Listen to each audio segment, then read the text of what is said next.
Hi, Dylan Dunn from Tiffin, Ohio, fighting out of fly kickbox and fighting for my grandfather.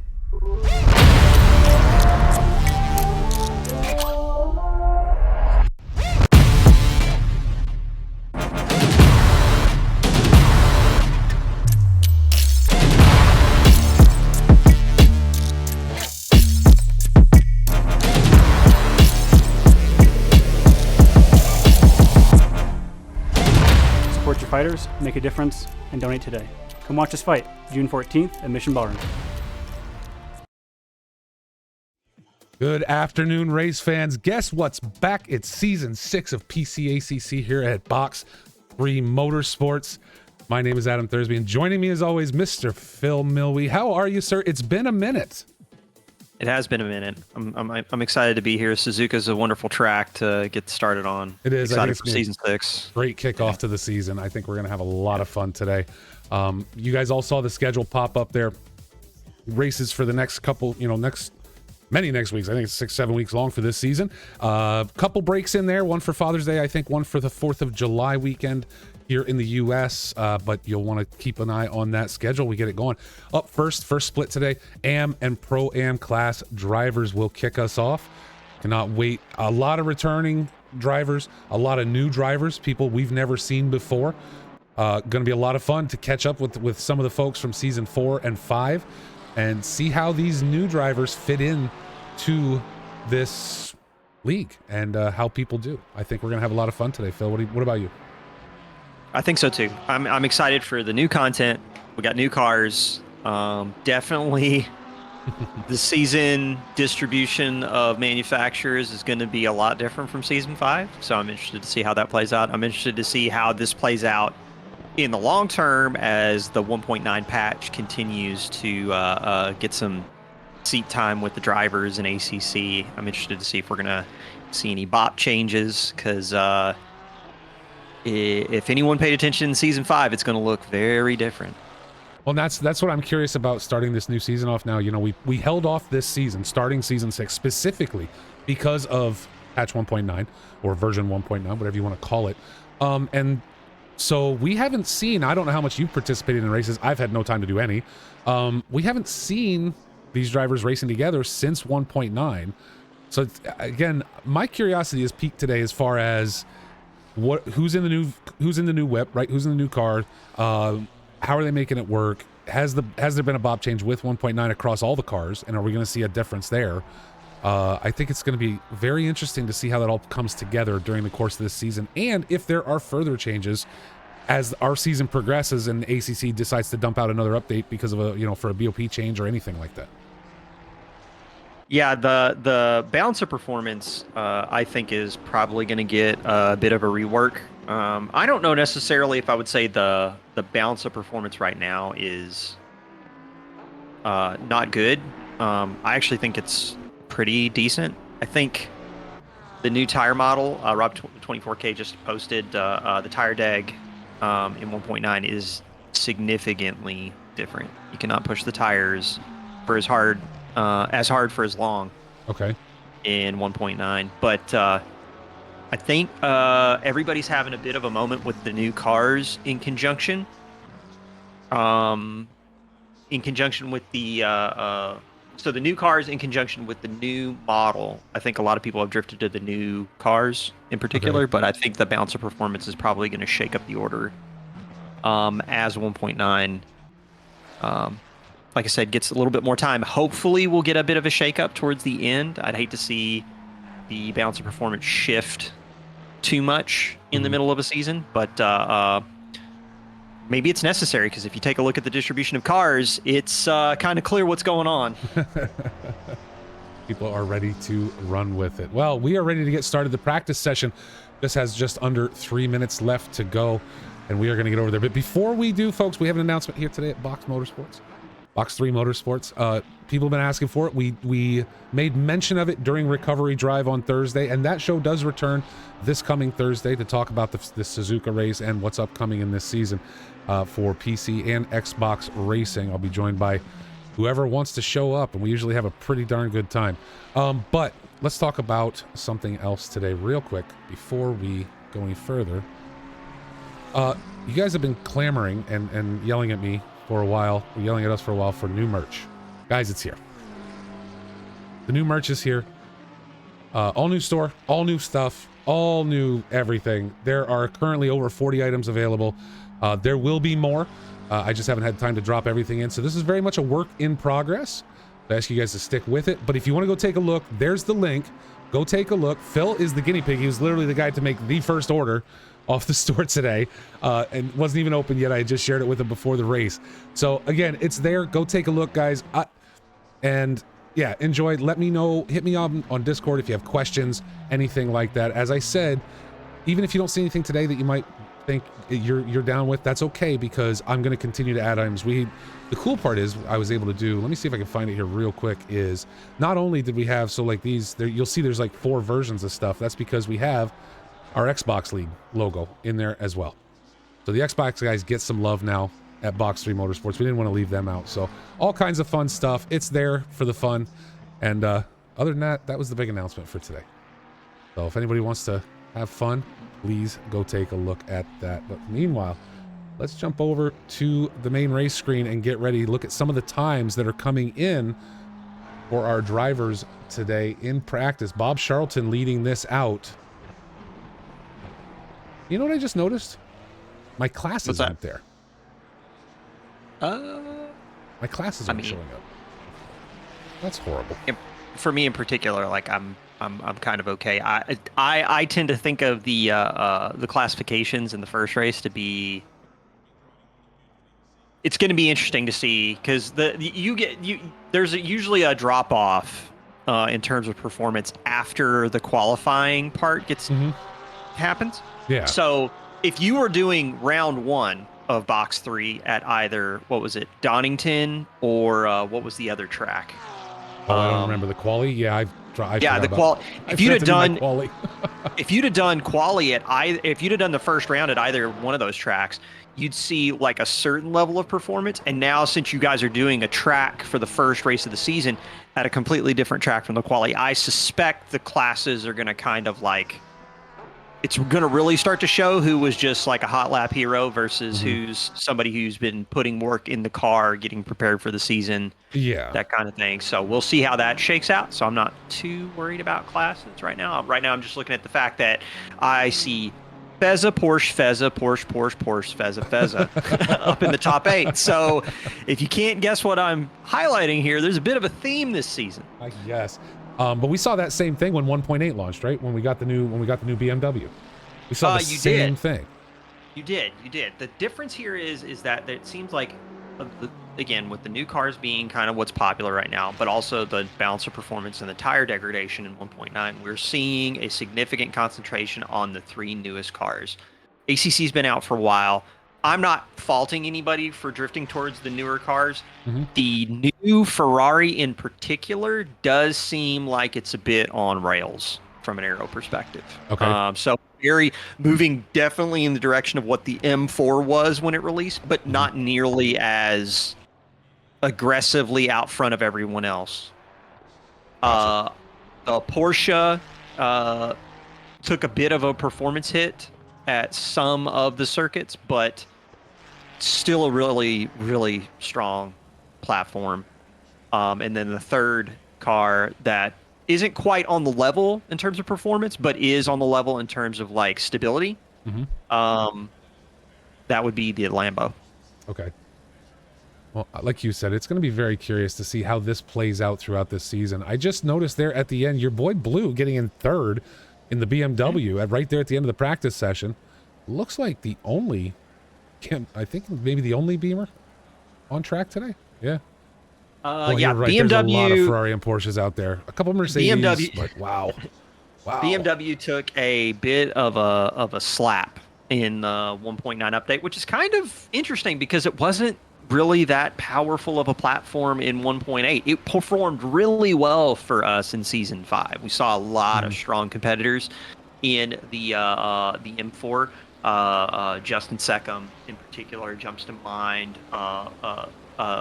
Nate Lamlin, another. Interested to see what people do in the M4 this season. I think Blue might be the only Yeet cows in the M4 platform. Oh no, Justin is also in the M4 again. So Okay. they have been working hard in the off season to I get the guess. M4 platform, get a good shakedown for 1.9. So we're going to see how that work pans out. Well, it seems to be working off for Blue with the time we just saw him clock during practice. We'll see if he can keep that up into qualifying.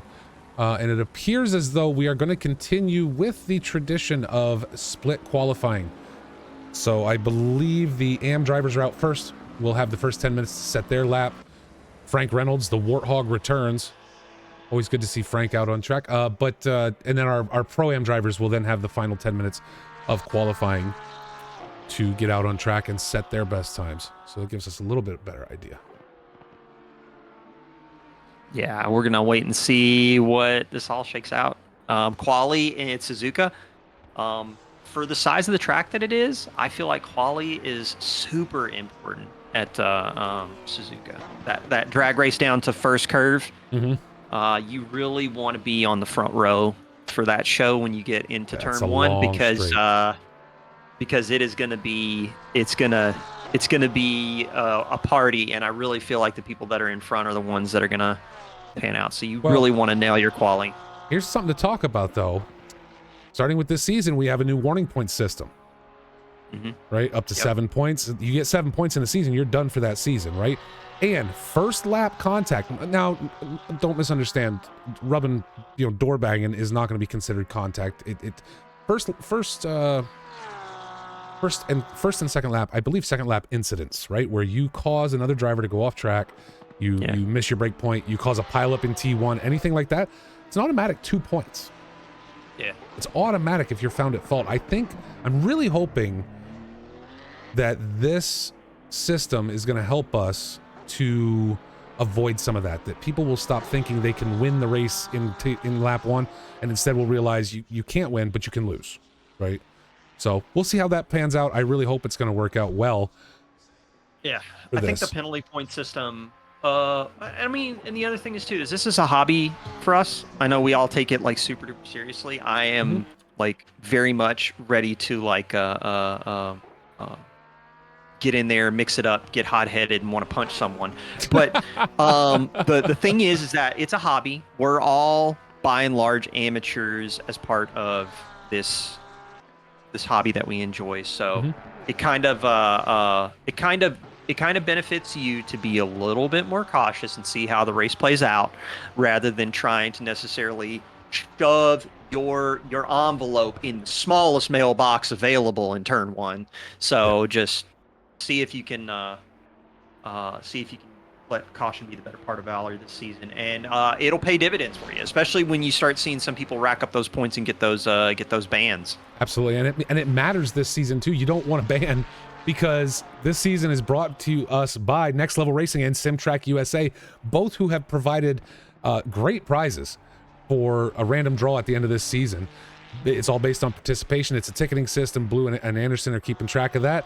And again, an HF8 haptic feedback system from NLR, and SimTrack USA providing a custom dashboard that works with SimHub. So, I mean, yeah, you want to be here for it, and getting bounced because you couldn't calm down in lap one is probably not a good way to win that prize, right? Indeed.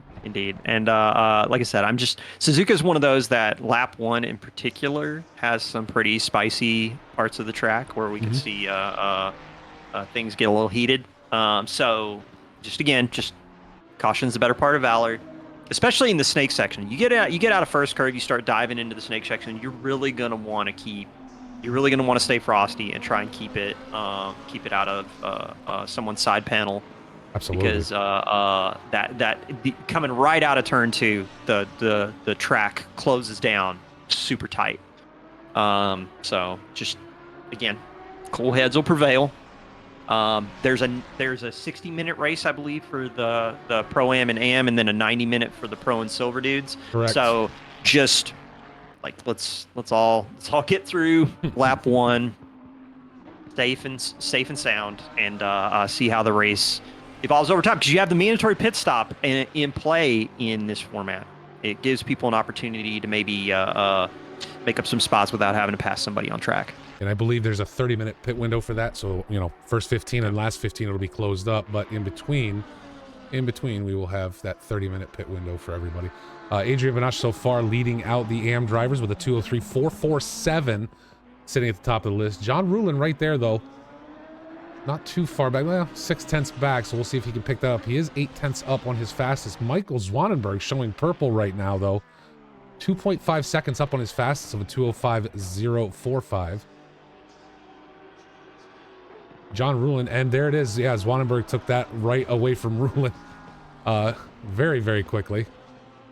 These guys are doing great. They're running about, I would say, on the whole, about 4-ish seconds off of the pace from like what pro drivers are doing around here in 1.9. Yeah. So it is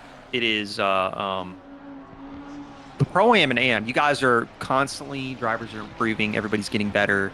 The quality of the racing is really stepping it up from season to season. And the fact that they're within like 4 seconds of the pros in just Pro-Am and AM is awesome. No, I think this is, you know, the AM and Pro-Am race, I think last season during season 5 was probably each week my favorite race to watch. One, it tended to be cleaner, right? It was definitely the most conservative. Yeah, it was I mean, these guys are don't have the experience. Hey, I suck at this. Welcome in. They don't have the experience, so things are a little calmer, much cleaner. And I think we saw some great battles in these classes last season. That because maybe they're newer drivers, they haven't been with the league as long, it leads to more surprising. You're waiting to see what's going to happen. You don't know what's going to happen. Where with the pro, like say the pro and the silver drivers that have been around for a while, it's a little more apparent who's going to win a battle sometimes. You know what I mean? Yeah. Not always, but a lot of times it's a little more apparent as to who will win that battle. Yeah, I think it's going to be a fun race to watch. I like watching the pro and guys. Adrian Banache now getting up 6/10 up, showing purple. Might be able to take it away from Zwanenberg here. Yeah, you've also got Rulin 7/10 up. Another mover, Austin Phelps, 7/10 up on his time. Mm-hmm. But he's just really just trying to get established. Last lap was 25, probably an out lap, sitting on a 2:07.792. Just trying to bust into those 2:06s. Rulin pumping back up into second. Banache, though, still moving quick, about to come across the line. 7/10 up on his fastest. Bruce Hopkins, 1.3 up, but not showing purple. Let's watch Banache come across, and he does. He takes the lead there. Don't forget, though, Pro-Am guys still have to come out, so we're going to get faster times from this. We have a lot more. It seems like there's a lot more Pro-Am than there are Am drivers, and the Pro-Am guys will be out in just under a minute. I saw Blue earlier talking about my Audi. He should be aware that I will turn this stream into a Tears of the Kingdom stream so fast if you talk about my Audi. Don't do it, Blue. Don't be that guy. Don't be that. Yeah, don't ruin it for everybody else because you don't know how to control yourself. Sorry. No, I was going to say, so Banache goes to the top 2:01.897, which is impressive. Mm-hmm. That gives about a 6/10 buffer between him and Michael Zwanenberg. John Rulin, not too far off Zwanenberg. Person I'm interested to see perform in the 296. My dude Bruce Hopkins, who was a pretty strong competitor last season in the 488. Interested to see what he can do. Ooh, the pit wall link just got posted. Got to go switch over to that now and get me some data. Inject it straight into my veins. Bruce Hopkins currently sitting in 4th in AM class in the pits.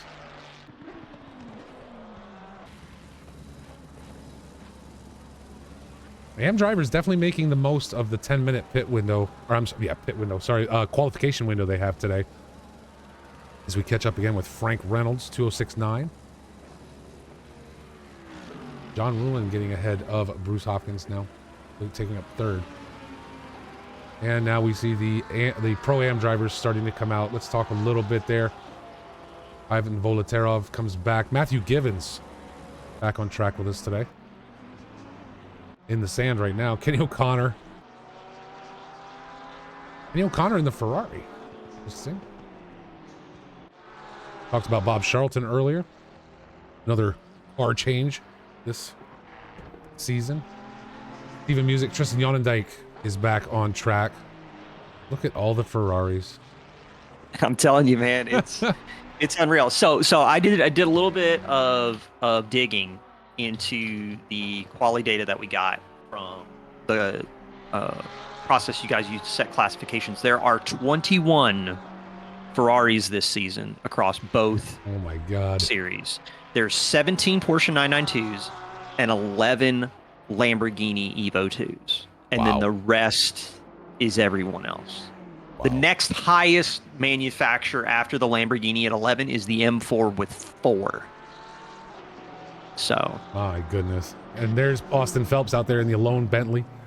Bosworth in the lone Lexus, you know, like. Yeah. Well, I mean, there's 2 Lexuses at least signed up for the season. Mm-hmm. I think they're both in Pro-Am and Am. But there's only one McLaren this season. Between both I was gonna series. say, right there he is too. One. Walsh. Yeah, there's one. I was just looking at that, waiting to see if you were going to call out the McLaren. He is the only one we're going to see on track this season, unless someone does a driver swap or a car swap. Which I think is actually not allowed this season, if I remember correctly. Did they change that up? I wasn't sure if they changed that up or not. I think they have mandatory. They've made it mandatory this season for you to finish the season in the car that you start. Good. I think that's a wonderful thing. As I said, you don't see a lot of guys just changing cars in the real world. But the Jixer, all the Maka setups with 1.9 are pure junk. I'm sorry to hear that, Jixer, but you're running. You don't have much to complain about, right? The thing I was gonna say is one thing that Blue did mention to me before the stream started is that if there's any content that releases where a car gets modified to like a newer iteration, newer platform, that those swaps would be allowed. But if your platform doesn't change, you're in it. Like, gotcha. You pick it, you're in it. Now, what I'll be curious to see, I think, was it season 4 when the M4 came out and just dominated? It was just domination of that BMW. And at one, I believe, and Blue would keep me honest, but he's out qualifying right now. I know we discussed it as a league, but I want to say that we added ballast. We ended up halfway through the season dropping 30 kilograms of ballast into the M4. You had to. Yeah. It probably didn't do much. It just probably straight up did not. It probably straight up did not do much. Yeah, you're right. It didn't. Zap is like Zap is like 991 Mark 1 or bust. Yeah, but like that's Zap. I love Zap. Zap's the man. Maria Changed my Korechkova returns. Back with us for another season. I'm just looking right now, and I believe there's also somebody, a lone 991 Mark II driver. Oh, wow. This season. So, a lone 488 driver as well. So, there he is, Nick Paquin. The Canadian, rolling the lone 488 in the field. Now we get to see where these times start coming in. Bob Charlton setting a lap of a 2:03.297. I have a feeling we'll see that tighten way down before the end of this session. Still just over 5 minutes left to go in qualifying for our first of 2 races at Suzuka today. Hey folks, you saw the pre-roll, and we will go back to it real quick here in just a minute, the little video I played. Don't forget, throughout the course of this season, at least up until June timeframe, mid-June, Box3 Motorsports is looking to raise money for Mr. Dylan Dunn, who is boxing to knock out cancer with Haymakers for Hope. I would ask everybody to go and take a look at Mr. Dunn's page, give some support if you can. He's fighting for Fly Kickboxing, and he has an opponent now, Dave Severino. I don't know who that is, but he looks like a bruiser. So we're going to keep an eye out for Mr. Dunn. June 14th at 7:30 p.m. is his fight. And I am going to look to stream that on the Discord once I have the information. As of yet, I don't have any, but I'm hoping to have it soon, and people can join and we can watch Mr. Dunn do that. Zap just blowing it up in the chat. Good man. Good man. Looks like Adam trying to catch up with Zolotarev currently up 2/10. That's not going to be enough for Adam. He's going to have to push a little bit harder, but he's still got a little bit of time. What did Blue say? Another 296 out here. Just using that aero platform, driving on rails. Well, I'm kind of surprised at this point. You know, again, under 4 minutes left to go in qual. These are, you know, Nick Paquin now getting up there into second place, but I thought we would see more of the Pro-Am drivers jumping into that pole position. I thought we were going to see some more purple laps.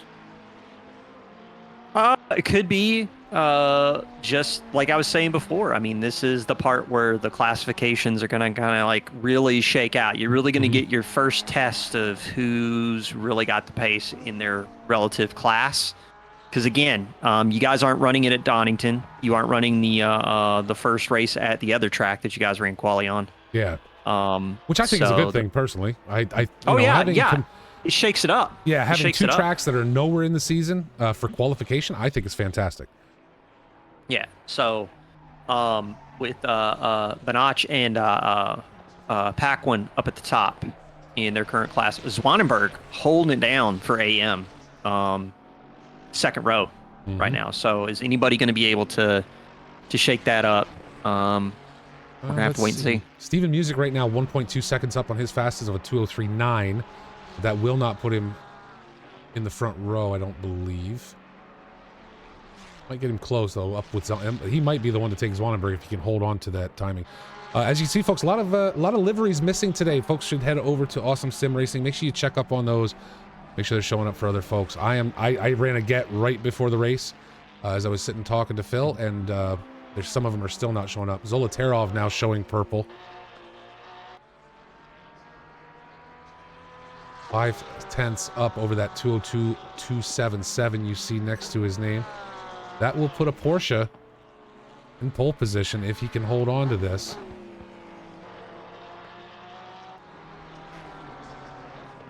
Don't see anybody else running anywhere near that right now.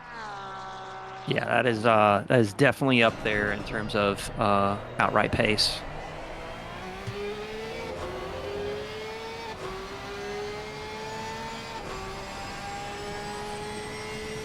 Now, seeing these times, Phil, what should we look to expect during the Pro and Silver race coming up after this, as far as qualification times? Oh man, I would love to see somebody break into the 59s. Okay.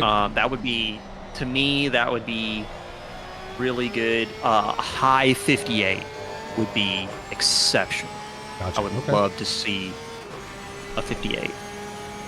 For sure. Zolotarov dropping off a little bit up the back straight now. No longer showing that purple. It's gonna put him in second. Now it's back. He's gonna have to do hard through this chicane coming up if he's gonna hold on to this and take pole. Yeah, it's gonna be tough, but maybe he can pull it off. Oh, and your boy Blue though just took pole position. Wow. Wow, I did not see that coming. What he did was he popped the trunk and the sandbags just fell out. Bob Charlton. In the M4. Zolotarov unable to beat Blue, but look, they're split by 0.03 of a second too. Zolotarov not able to get there. Bob Charlton was showing up and may end up pushing Adrian Benoche down another spot and pushing Nick Paquin out of row 2 for the start of today's race. I like how there was a little bit of conversation with Blue earlier, and he was like, the YCR M4 platform, we're just gonna see how it works out. Well, it looks like it's working out just fine, Blue. Doing just fine. Way to hold your cards close to the chest. That's all right. That just means in season 7 he bumps up to silver class. So yeah, but, you know, blue silver win, right? Like win, there you right? Go. Oh, and a slide from the 153 of Bob Charlton there. As qualification comes to an end, Steven Tomazic jumps ahead of Blue, though. Knocks Zolotarov into row 2. 2:01.637, so 0.2 faster than Blue right there as he finishes out. Maria Kroichkova still on a clean lap with 0.3 to spare right now. That would get her ahead of Charlton to start this race. Welcome in, Max Charb. Hope you're having a great weekend, sir. 0.5 now. Let's see where this is going to land Maria. Lost a little bit through the chicane. She comes downhill in the Porsche and jumps to, yep, got ahead of Charlton. That's all it is, but that's enough. Puts her in the lead of row 4 to start this race. Or I'm sorry, the back end of row 4 to start this race today. So just looking through the data right now in quali, got a decent spread. 27 competitors at least listed in the server as of my last viewing. So we've got a pretty large grid for Suzuka. I know it's one of those tracks that's really large in size. You can have a lot of people take up the grid slots, but 27 is like a really good number. I just got to know in particular like how much money Ferrari's making off this, because there is a lot of Fezzas in this grid. Right? There's 27 cars on track, right? So there is, if I remember correctly, let's just do a quick double check. In Pro Silver, I mean, there's, let's see here, 9 and 6 is 35 of 35 cars in Pro and Silver, at least registered on the site. There's 9 Ferraris. Wow. So, or excuse me, no, there's not 9 Ferraris. There are 12 Ferraris. I'm sorry. Wonderful, even better. 12. But you got to admit, I mean, look, we got a Porsche up front. We got a Beamer in second. You got a Lambo up there in the top 5. So it's not... It's a strong car, let's be fair, right? You got a lot of them sitting there together, but it's not, to your point, what you said earlier about when the M4 dropped, this is not as dominating as we saw the M4 was when that happened 2 seasons ago. No, Nowhere it's near. not.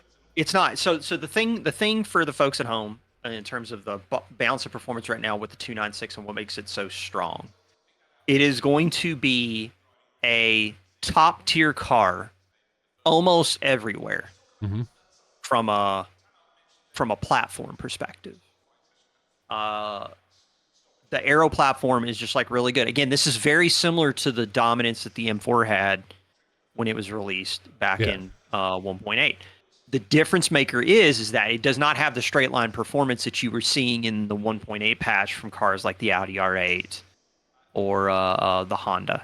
Gotcha. So in terms of like top speed, straight line performance, not on par with those cars. So definitely able to catch it in a straight line. The part where you lose time is the average like minimum speed that the 296 can take through the corners. The only car that can come close to it right now is the 992. Okay. And then from there, the Lambo. Reason why Lambo's having a little bit of a moment is from a platform perspective. It is now a very stable car to drive. Does not mow through tires like it did before. A little bit more understeery than what people are probably used to with the Lambo. Traction control has a little bit more smarts in it this season, as opposed to the brain dead calculator it was last season. Okay. So that's kind of what we're seeing from the BOP. The other thing that I'm noticing too, seeing a lot of people running the Merc, because the Merc had a little bit of an update. Yeah. So it'll be interesting to see how that all plays out. And the grid walk worked. You see that? It was beautiful, man. Worked. That is some nice tech that we got it going has there. pumped in. That is so, awesome. And I hope everybody is like really getting an opportunity to see those liveries that are showing, because you guys always have some liveries. We do. We have in these some streams. great artists. I love it. And it is good to put the focus on that grid walk. So now that it's working, I'm extremely happy. Maybe I have to tweak it around a little bit as to where it belongs. But Steven Tomazik leads us out. Your boy Blue going to share row 1. Ivan Zolotara and Adrian Banach in row 2. Nick Paquin, Robert Hepburn, row 3. Michael Zwanenberg and Maria Kroichkova share row 4 with Bob Charlton and Mike Patrick in row 5. That's your top 10 to start this race at Suzuka. We are here for 60 minutes. Going to be just an absolute blast, I think. One mandatory pit stop, tires and fuel, which, given what you were saying, Phil, I mean, could you do a 60-minute race anymore without a tire change? I know we typically don't anyway, but would it even... I think you could. I think you could. So? If you're a person that like had like a really good presence with the car, really good understanding of how it behaves, and you were willing to sacrifice a little bit of like single lap pace for tire life. Okay. You could pull it off.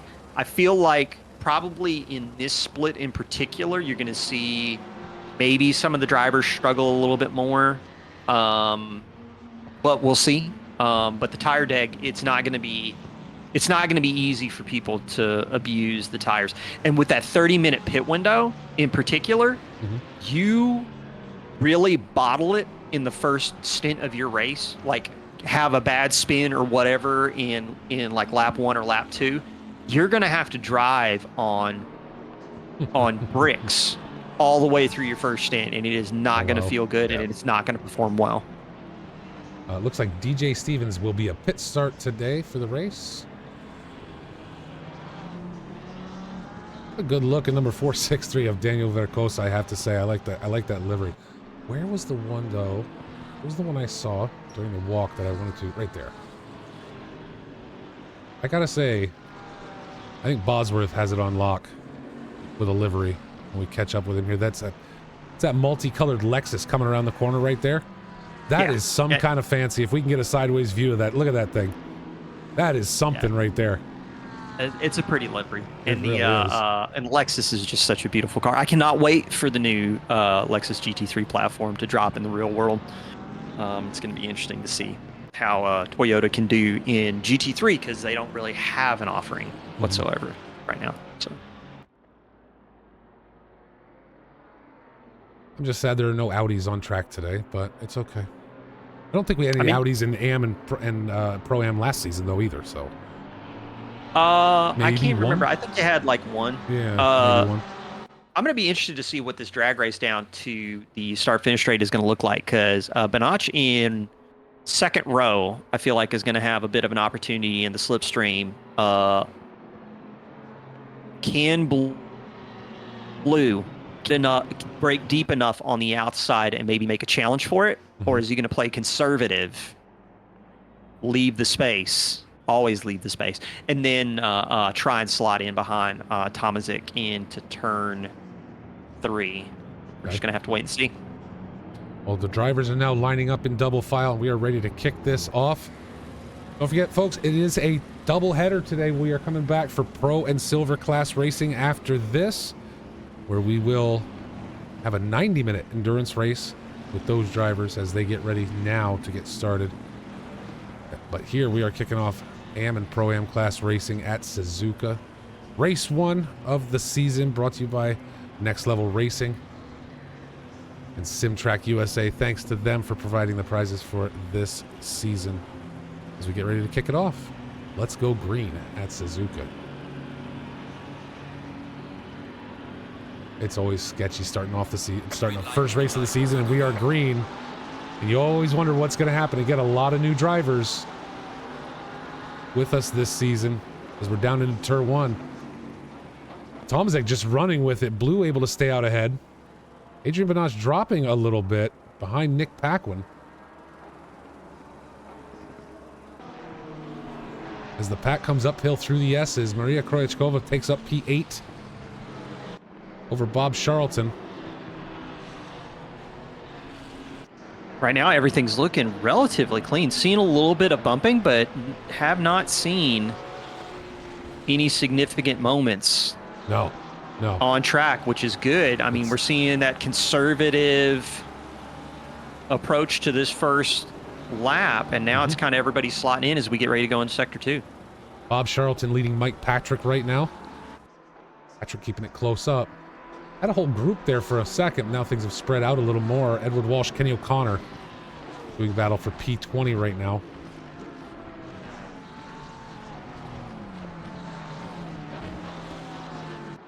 Walsh, the lone McLaren in the field. Yeah, Butler able to get around. Kenny O'Connor dropping back, and we got yellow. We got it. Yep. Oh, it massive just went to it up into the hairpin. Yeah. From Austin Phelps all the way back to Matthew Givens, there on your list, all off track. So somebody missed a break point somewhere. Could have been that. I'd be interested to go see what the stewards think of that when they get to the race review. Well, my understanding is this season as well, the stewards will be reviewing the entirety of, I believe, the first and second laps from the replay. You know, they're not going to sit and manually review the entire race, but the first 2 laps, I think, are getting a manual review for every race this season. So, one thing to talk about, not to bury the lead here, but Tomazic has a drive-through penalty. oh, does he? So that means he must have been out of place at the race start or driving too fast. Not entirely sure how he's going to work that out. Wow. So he's either going to try and make as much of a gap as possible before he goes in to serve that penalty. He's only got 1.5 back to blue right now. I don't think that's going to help him at all. Well, I mean, the big thing here is he's going to try and just drive as fast as he can so he can minimize the number of places he loses when he goes in to serve the drive-through. But man, at Suzuka in particular, with that start-finish straight, it is going to be hard. That is going to be a heck of a. It's going to be a heck of a drop-off. Banach having a bit of an off-road moment. Little trouble, and Hepburn able to get around, take up P5 from him. Hepburn's somebody that was really strong season 5. I'm interested to see what he can do in the 992 this season.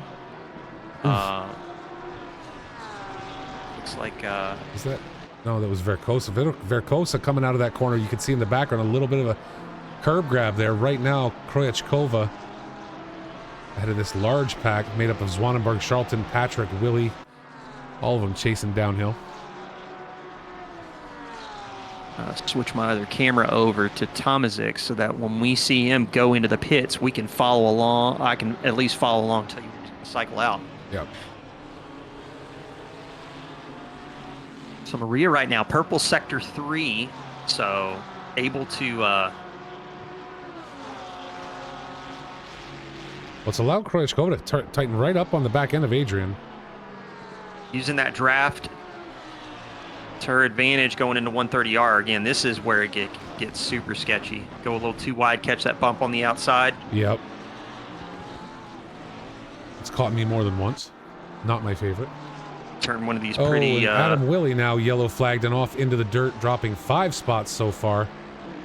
Not sure what happened there. On the exit of Casio, so either outbroke himself, had to take the escape road. Something else must have happened. He's fallen down the order. Right now, 15th on the timing board. John Rulin, Chris Findlay doing battle. Steven Music in the 44 with a 2:02.702. Currently in P19. 2.5 seconds thereabouts behind Walsh.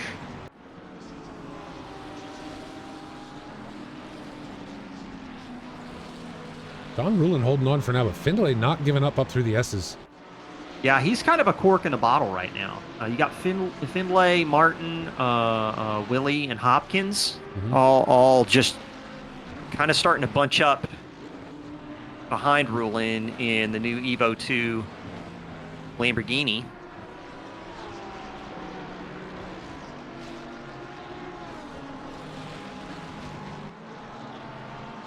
And if you look, Findlay with them, I mean, Findlay's got 6/10 on him last lap. But at this point, I think he's just waiting for the opportunity to get around Rulin and take that spot. But let's check in with Blue. Oh, and Blue is backwards. Let's back it up real quick. Oh, where'd it go? Replay.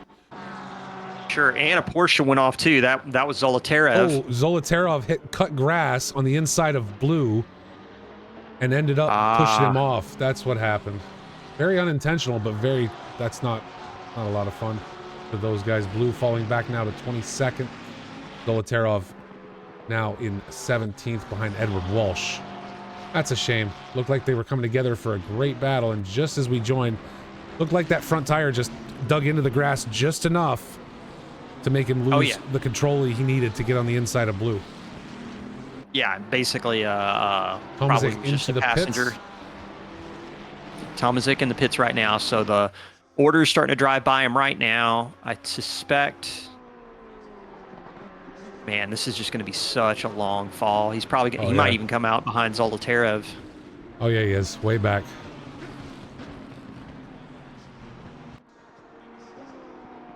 And still in the pits. Wow. Yeah, it's a big drop off. It looks like he may end up behind Blue. Yeah, he cycled out right behind Blue actually. Yep.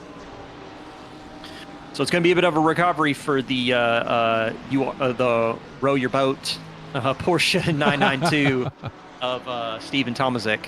So Rowland still holding off Chris Findlay. He is, and I don't know how. Findlay now purple in Sector 3. And just looking at the times, he's a little slower that last lap, but only because I feel like, to your point, he's bottled up behind him. And he can't find the gap to get around yet. Rowland has got a little bit more pace. What's going on lap. here? Hold up.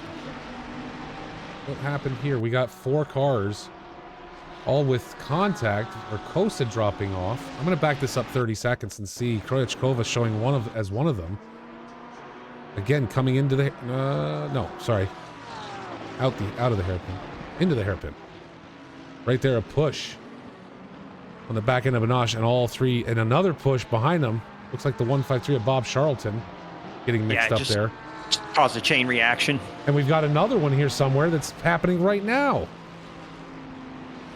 Yeah, I think the close racing nature of Suzuka. It's a tricky, given the size of the circuit, it is very tricky to pass around here. Yeah, but it is definitely playing havoc with these guys. I mean, great first lap, and it now seems like folks are trying to push a little harder and see where they can get. The contact definitely made. The hairpin seems to be the place too. Hairpin is very commonly the place. It is. It's a fast entry off the right-hand kink, and then you're immediately on the brakes. Throwing it up the inside, you're going to have to be really far over to the left, and that's not really the racing line to approach the apex. So you're just driving on top of marbles. So you got lower brake potential. It's a tricky corner for sure. Kenny O'Connor and Bosworth coming together. Bosworth spinning and dropping position to Reynolds and Josh Butler, who returns to us after a few seasons off. Yeah, that one's going to be an interesting one for the stewards to take a look. Yeah, it is. Depending on if he was far alongside, and it's just a matter of did he kind of like wash out and drift into him, or did the 296 in front of him start to turn in early? Keep an eye here of the green. Oh, and Frank Reynolds is off track and into the tool. He's going to let Josh Butler take that spot. Loses the car at the very last moment. Yep. Couldn't quite Dunlop's a Wow. really tricky corner to rejoin because, as you can see, the Lexus of Bosworth.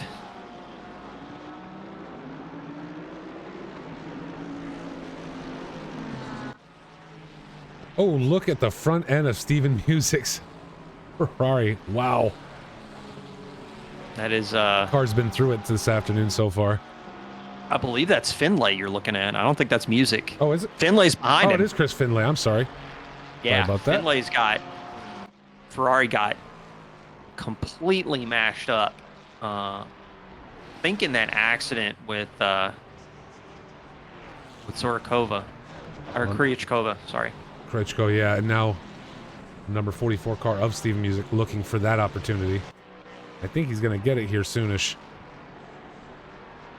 A little bit of a bump on corner exit. He's just letting him know he's there. That's all. He's like, I'm going to help you. And there's Adam Willie. Wow. 2019, man. Race pace. Adam Willie sells the win. There it is, Steven Music taking up P11 over Chris Findlay. Edward Walsh and Bruce Hopkins dancing back here too. Bruce Hopkins taking up P14 over Walsh. And Blue and Phelps. We got battles all over the place today. And it looks like Tomazik going to get around Austin Phelps. Now, I got to say, Phelps running 205s. His last lap was a 209. If I see, Blue and Tomazik behind me battling, yeah, then probably going to let him sneak through at some point, right? Yeah. Yeah, I think... Better safe than sorry. This is one of those tracks where, like, if you're thinking about, like, the class standings all together, like... You're going to want to try and see if you can set up an opportunity where you don't lose a lot of time. Yeah. Because if you try to battle to keep someone behind around you, you're just going to lose so much time. Right now, Mike Patrick Keeps an eye in the rear view on Bob Charlton.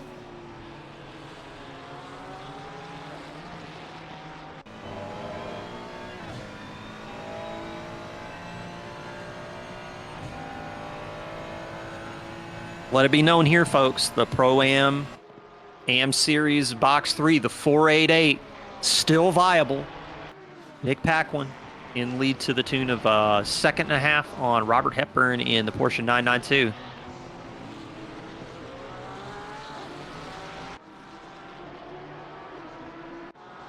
Ricosa and Blue at it again. Blue looking to the inside right there and takes it. Oh, wow. That is... Holding on. Wow. That is some... little contact from Vercosa right there.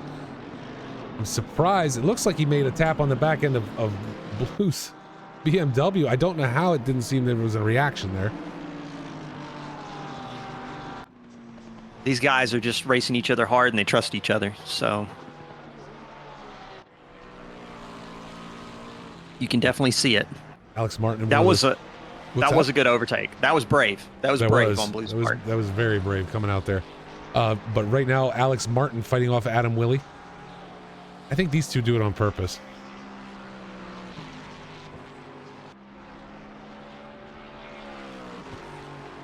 What's up, Jay Goose? What is race start time? Like the actual like session start time is usually 1, but that's like free practice and then qualifying. Well, if I remember correctly. Yeah, it's 2 p.m. Eastern. Is practice and qual. 10-minute practice, 20-minute qual. So you're talking like 2:30 p.m. Eastern is when the race will start. Yeah. Roundabout. Alex Martin just going to hang it around the outside. Yep. Adam Willey taking up P9 with that one. Again, 296, such a strong aero platform right now. Interesting. Why you say that? I promise it's not that interesting, Jim. Not always free on Sundays, but this would be fun. You mean to race? Sir, you are, let me get you here. Get you taken care of if you are interested. And if you can't make every race, that's okay. We of course, we want participation, right? We want people to participate. And I'd be fighting for back of the pack. Hey, listen, why do you think I sit here, sir?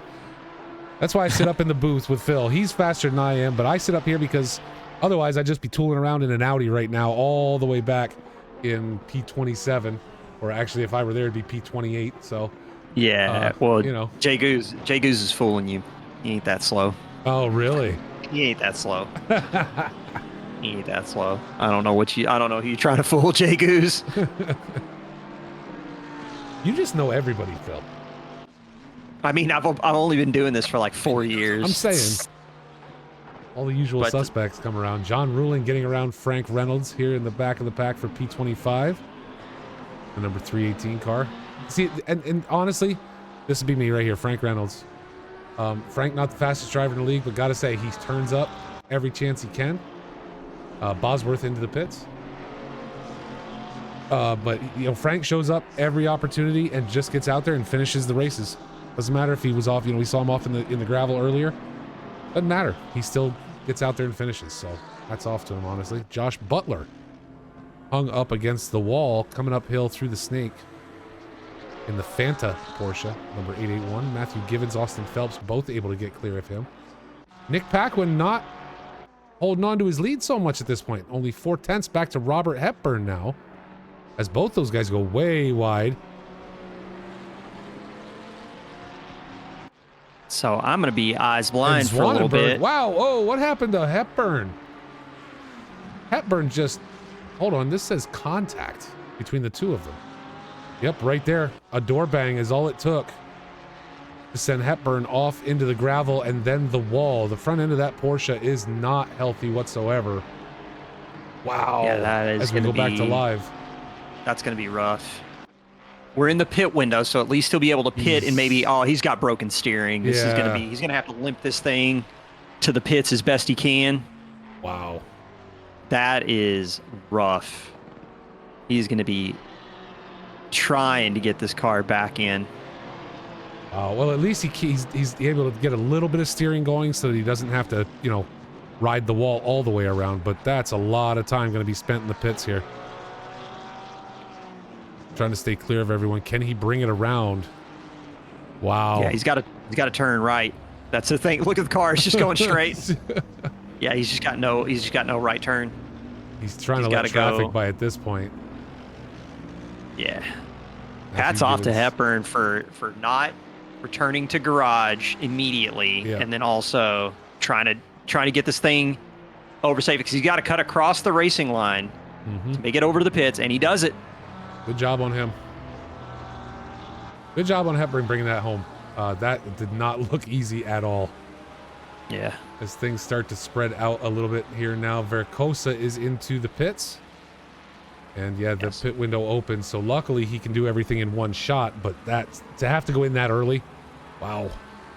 Well, I mean, just the damage is just going to throw him down. It's going to be the equivalent of it's probably going to be worse than a stop-go 30 in terms of time. So I'm just hoping he can get back out, maybe recover some spots, get some points, get into round 2 and see what he can do.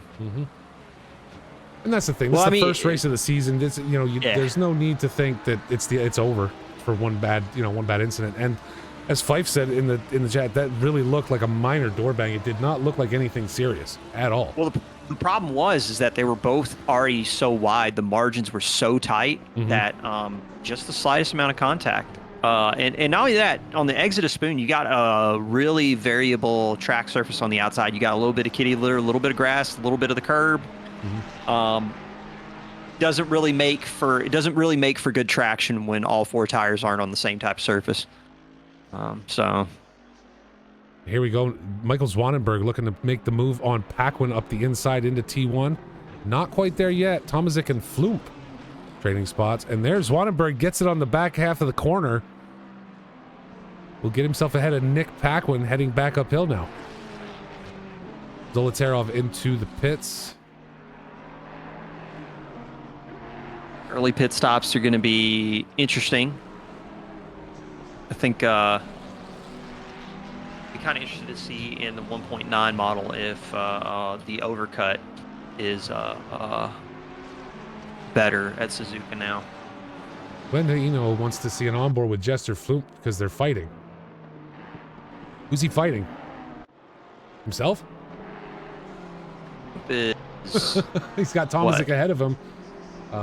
By about one and a half. Yeah, going to 1.5 or so. We go on board though. That's all right. Don't put it in that.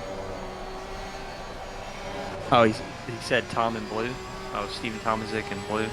Duking it out. Yeah, they're starting to get close. And that 992's coming. Can the YCR M4 that has been trying to shake it down since 1.9, can it stay out in front? Keep an eye on that one and make sure we get up there when it looks like something's going to happen. There's still 3/10 off, so Blue able to open it up a little bit coming out of the hairpin. And Robert Hepburn in the red flag 992 is back out on track. Currently 26th, at least by timing and scoring right now. I think that's probably going to update here in a minute. But back repaired and out on track. Hats off to Hepburn for staying with it. Yeah, good on him bringing that back out. Let's take a look at the Row Your Boat 992 is in the slipstream of looks like YCR and Butler came together. Rulin and Butler. Looks like they've both flagged. Both on track, so we're good there, but definitely both flagged. A little bit of contact between them. Tomazic still in the slipstream on blue. Wonder if he's going to try and make a move on the inside of first curve. Ooh, Rulin getting a little bit off-road. Frank Reynolds diving out of the way again. Just look at Tomazic the close. Just ripping it. Look at the closing speed of the 992 in the mid corner. Just like can carry so much more speed through the corner than the M4.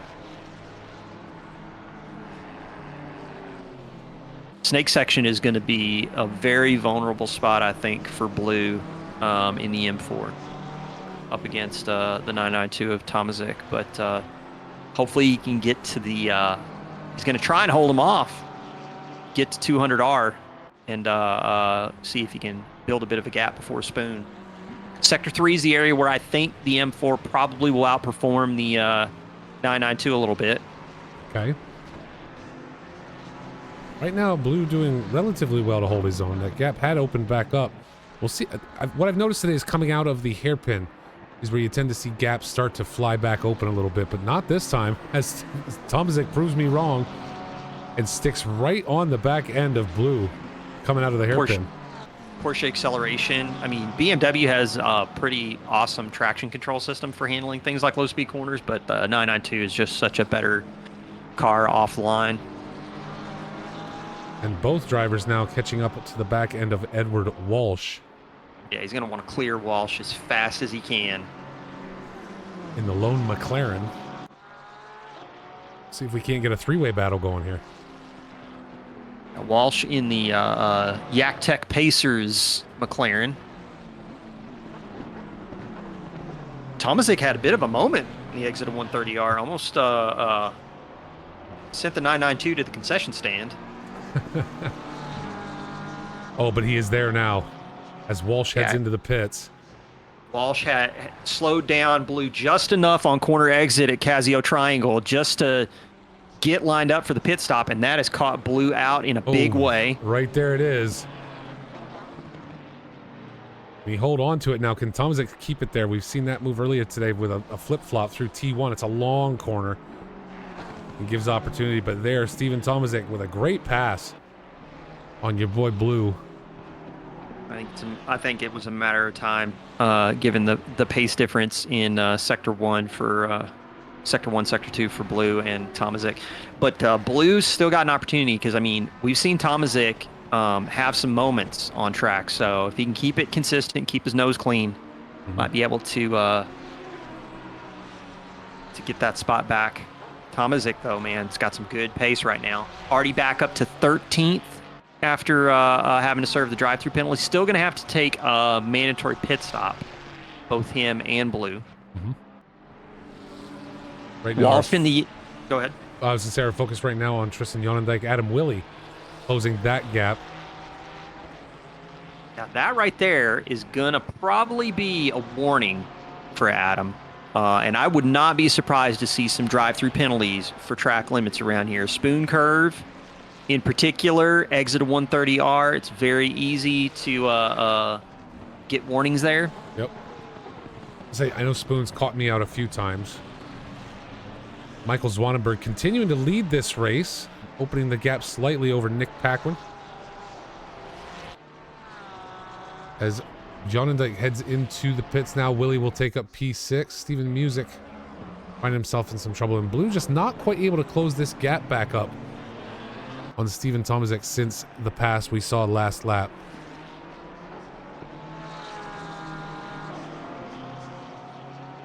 So Walsh in and out in a minute 14.861. Looks like Kenny O'Connor a 1:10.768. So Kenny currently the fastest of the folks that have pulled in for a pit stop. Going to keep our eye on Steven Music and Tristan Jonendijk to see what they can do.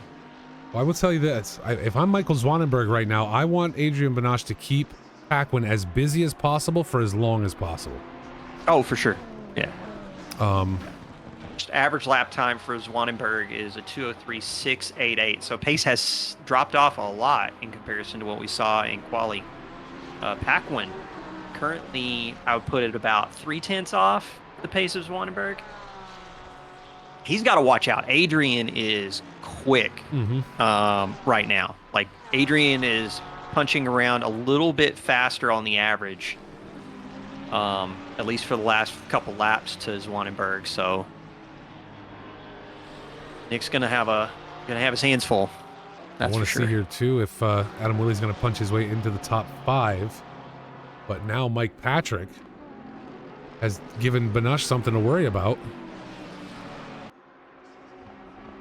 Funny, we saw these guys tighten up. Nick Paquin applying pressure to Zwanenberg. Then all of a sudden, Banache shows up We see Paquin have to play defense back off, but then just as Benosh is looking to put some pressure on him, Patrick shows up.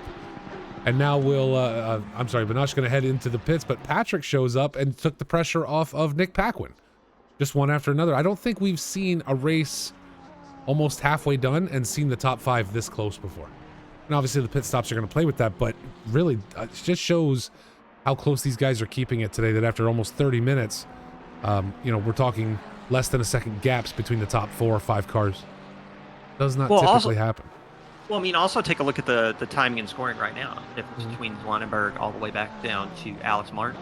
Like, in terms of distance in the top 5, they're like one mess up in the pit stop away from losing some big spot, dropping straight out of the podium spots.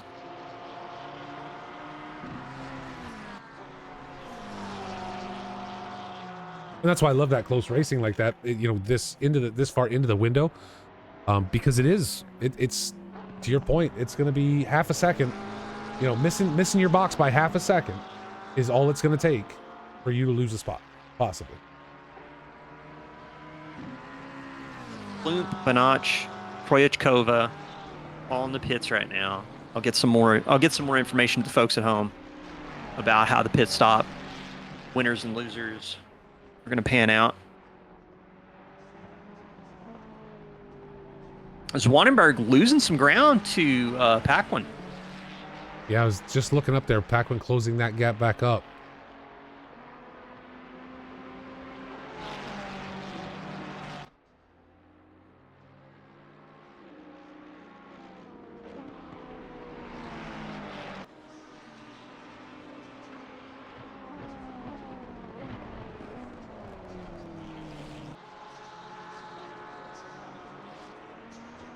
Ed Walsh and Zolotarov coming together back here too. Tristan Yonendijk now yellow flagged, and come on, I can't grab him. He keeps moving. Tristan Yonendijk now backwards, sitting on the side of the track, losing 4 spots right there.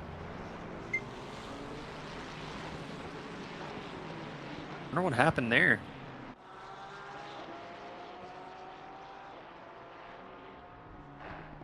So I'm seeing Zwanenberg's in the pits. So Paquin will take the lead of the race. Mike Patrick and Adam Willey will move up into P2, P3 respectively.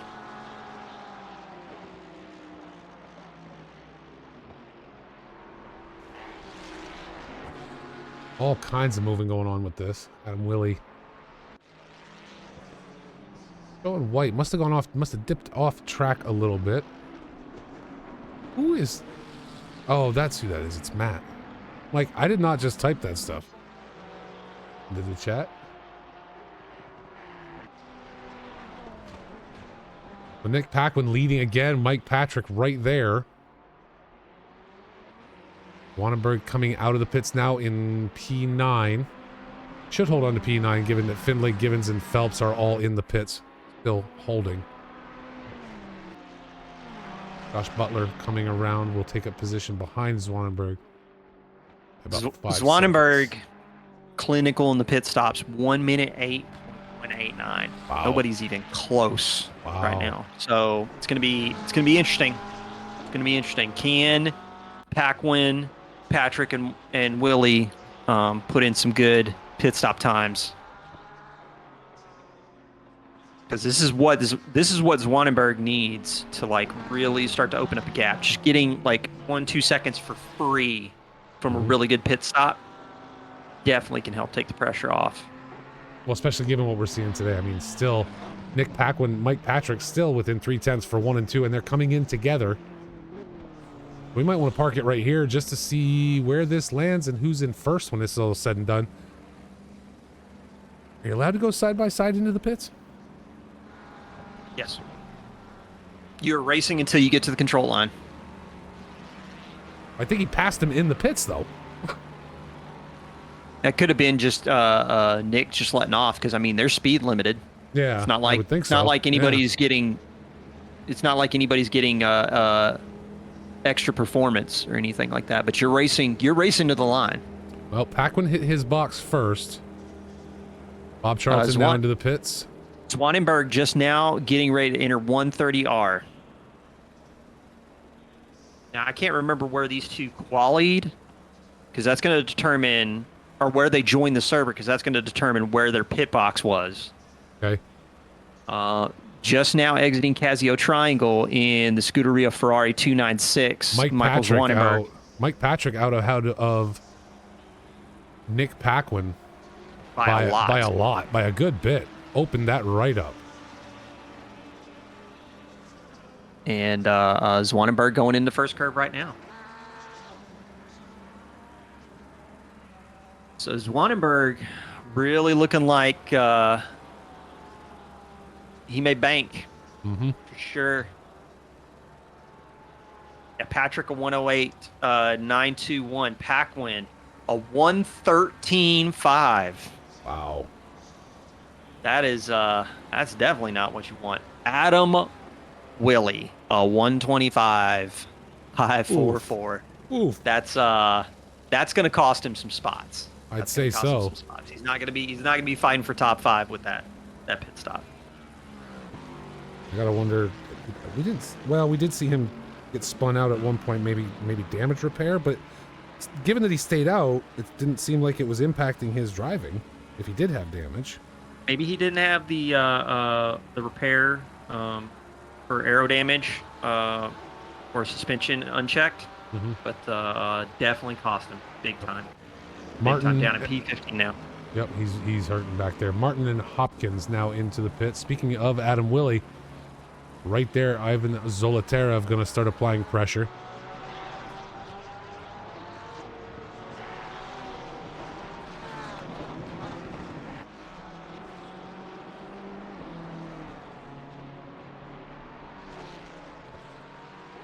Give people an understanding of what that pit stop cost Adam. I mean, we're talking on the order of 17 seconds.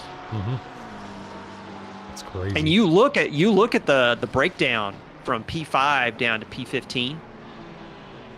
That's a lot of spots. 17 seconds is a lot of places. A lot of places.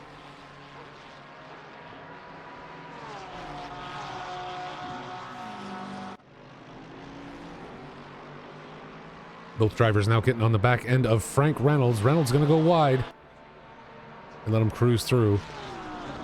Something happened with Paquin? Did he get nailed with like a stop-go for speeding? I don't know, but Bruce Hopkins yellow flag now. Oh, yeah. Oh, yeah, Alex he did. Martin He got nailed. Okay. Paquin got nailed with a DT, which I think would probably be for track cuts. Alex Martin's got a stop-go 30.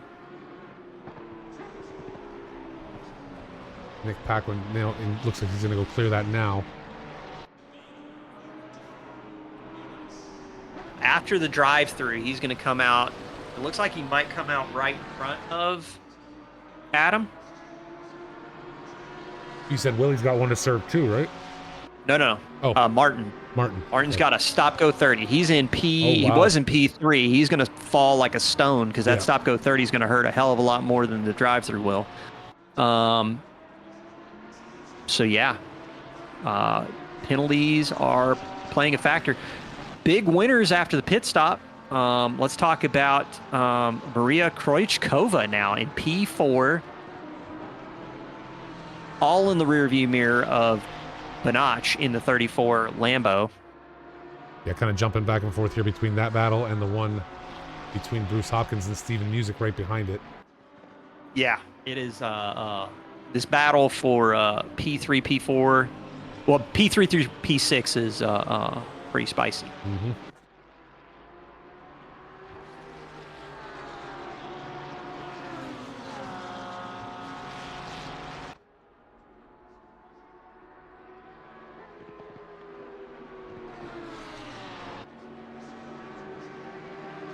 Paquin, after serving the drive-through, dropped down to P16. Wow. So we've still got 23 minutes and 37 seconds left in this race. We could see somebody else get nailed with another penalty before it's all said and done.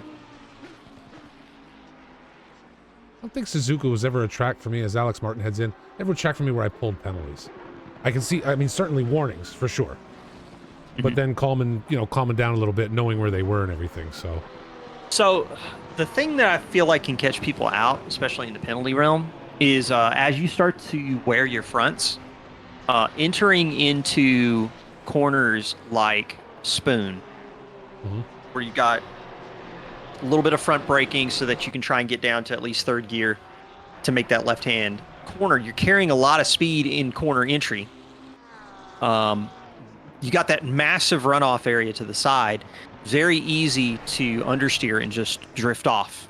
Yeah. But when you do that, you got to get your foot out of it, because if you try to correct the car but keep the minimum speed up, you're just going to get nailed with a warning. Gotcha. Same thing with the 130R. Same thing with the 130R. It's very easy to drift wide because you got that really inviting runoff area. Yeah. The risks of death are low. Blue showing contact with looks like it would be Tristan Yonendijk, the number 69 car, but Blue holding it out, staying in front. Zwanenberg, I've got to keep an eye out here. Zwanenberg under pressure from Mike Patrick. We're going to spice up P1 all the way to the end of this race. LA Kings Dave asks, what's wrong with Blue? We don't listen. We've got a 90-minute race after this, and I don't have enough time to explain to you what's wrong with Blue. That's unfair to do to us. The Blue started P2. The thing was there was contact, I believe, between him and Tomazic, who qualified on pole, and that kind of set the trend for them to be kind of like battling in the mid pack. Blue's been on the recovery ever since. So I mean, the fact that he's P9 right now, he's only 2 spots back from Tomazic. Kind of like really good recovery for both of them right now. With 23 minutes left, now 21 minutes left, it should be interesting to see if they can maybe get some more spots if people pull some penalties. But it'll be interesting. We'll just have to wait and see. Oh no, our brace leaders, Mike Patrick and Zwanenberg. Let's back it up real quick and go to a different camera. A little tap of the rear end right there to send Zwanenberg off track. Well, Mike Patrick taking up the lead now.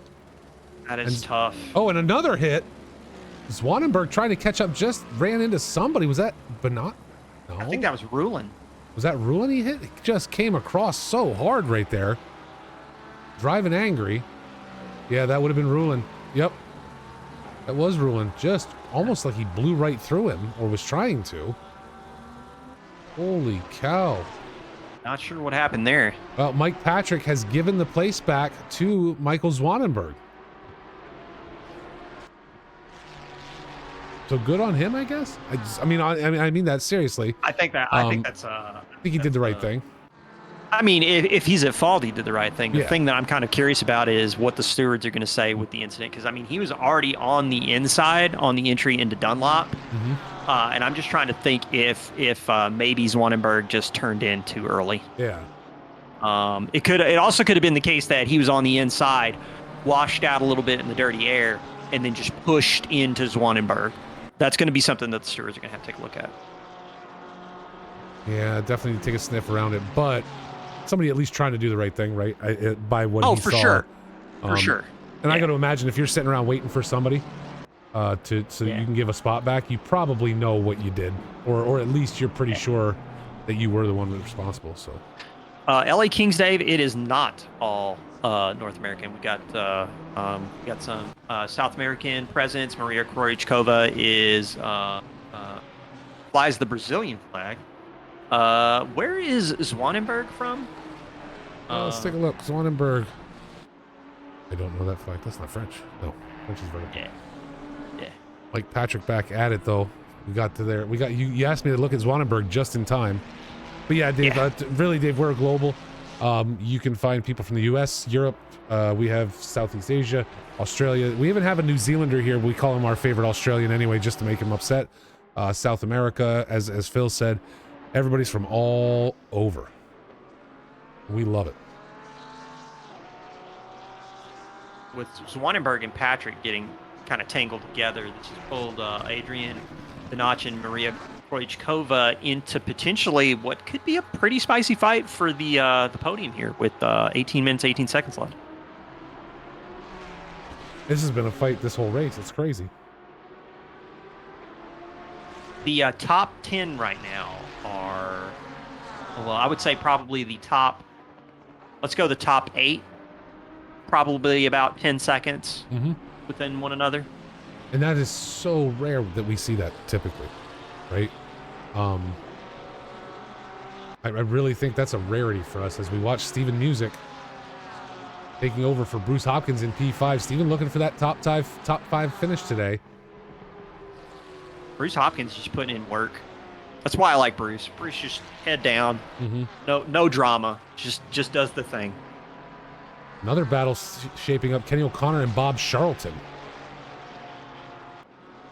Charlton Kenny looking on the O'Connor. inside.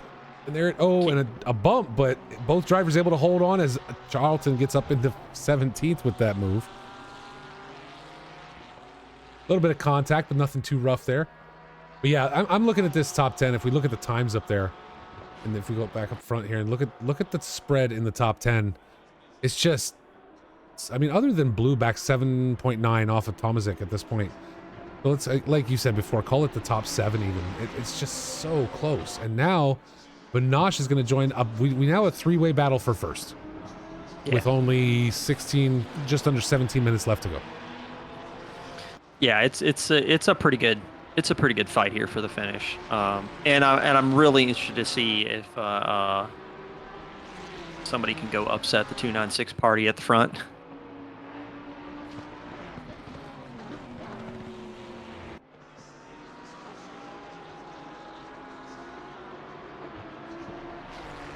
If I'm looking, actually, I'm going to return to the garage over on the other system. I'm kind of curious to see. Actually, you know what? We can go over.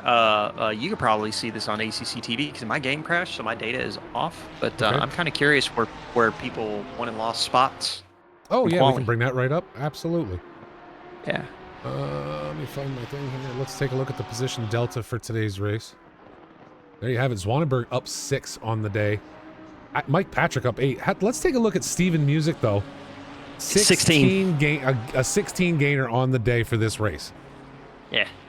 Bruce Hopkins 11. Qualified outside of the top 20. Steven Music in the top 5. Just amazing.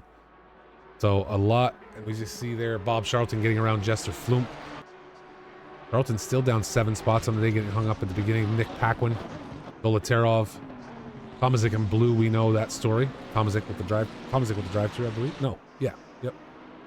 And then Paquin leading for a good chunk of this race. Nick Paquin now in 13th, down 8 spots on the day.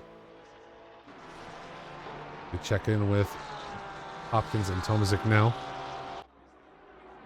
Yeah, it wasn't Tomazic and Blue that came together that dropped them both to the midfield. Tomazic had the drive-through penalty. Yeah. I can't remember who Blue ran into. Can't remember. That was, I believe that was in the first lap right through the hairpin, right? I think it was a little bit longer than the first lap, but Okay. either way, there was just some contact. Threw him down in the order. So the fact that he's like been able to claw his way back up to P8, especially Steven Tomazic, P6 after serving the drive-through penalty. Yeah, he's doing great. Given the drive-through.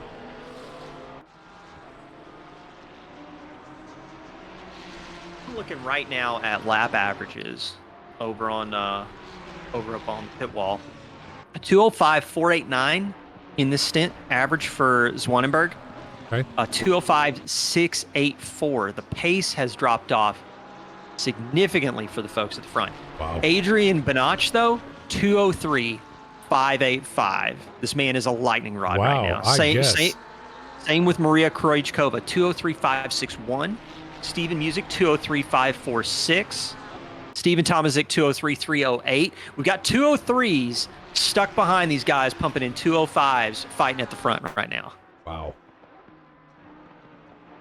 I'm curious to see if Benosh and Kurachkova are going to close this gap up and we get a 4-way battle at the end of this race.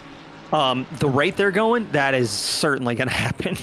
Well, especially if Zwanenberg is sitting here having to play defense this whole time, that's going to slow you right down, obviously, and it gives opportunities for these two to close this up. Now we've already watched Benosh catch up once, kind of backed off a little bit. Oh, and who's got contact? Frank Reynolds and John Rulin at the back looks like may have had contact. Zwanenberg off at Casio Triangle. That is He is pushing. He's trying to stay out in front right now. I'm pretty sure his hands are fused to the steering wheel right now. He is white knuckling with a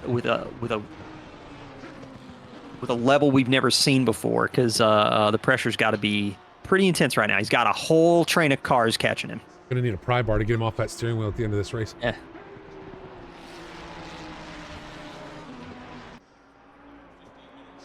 Again, 296 platform, Sector 1, Sector 2, area where it's super strong.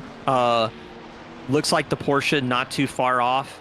Lambo's kind of this all-rounder. Got pretty strong times in all three sectors. This has been, I gotta say, this has been some great racing today. For a season opener, I think these guys brought it.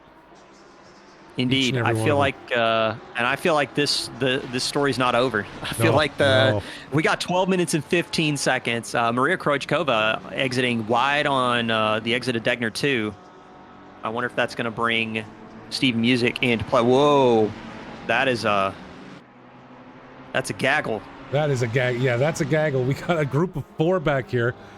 Kristen Jonendijk leading Nick Paquin, Ed Walsh, and Chris Findlay.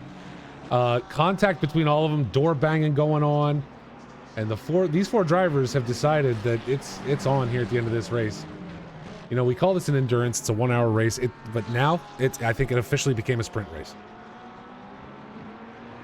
Yeah, Chris Findlay's car looks like it's gone through a cheese shredder. All right.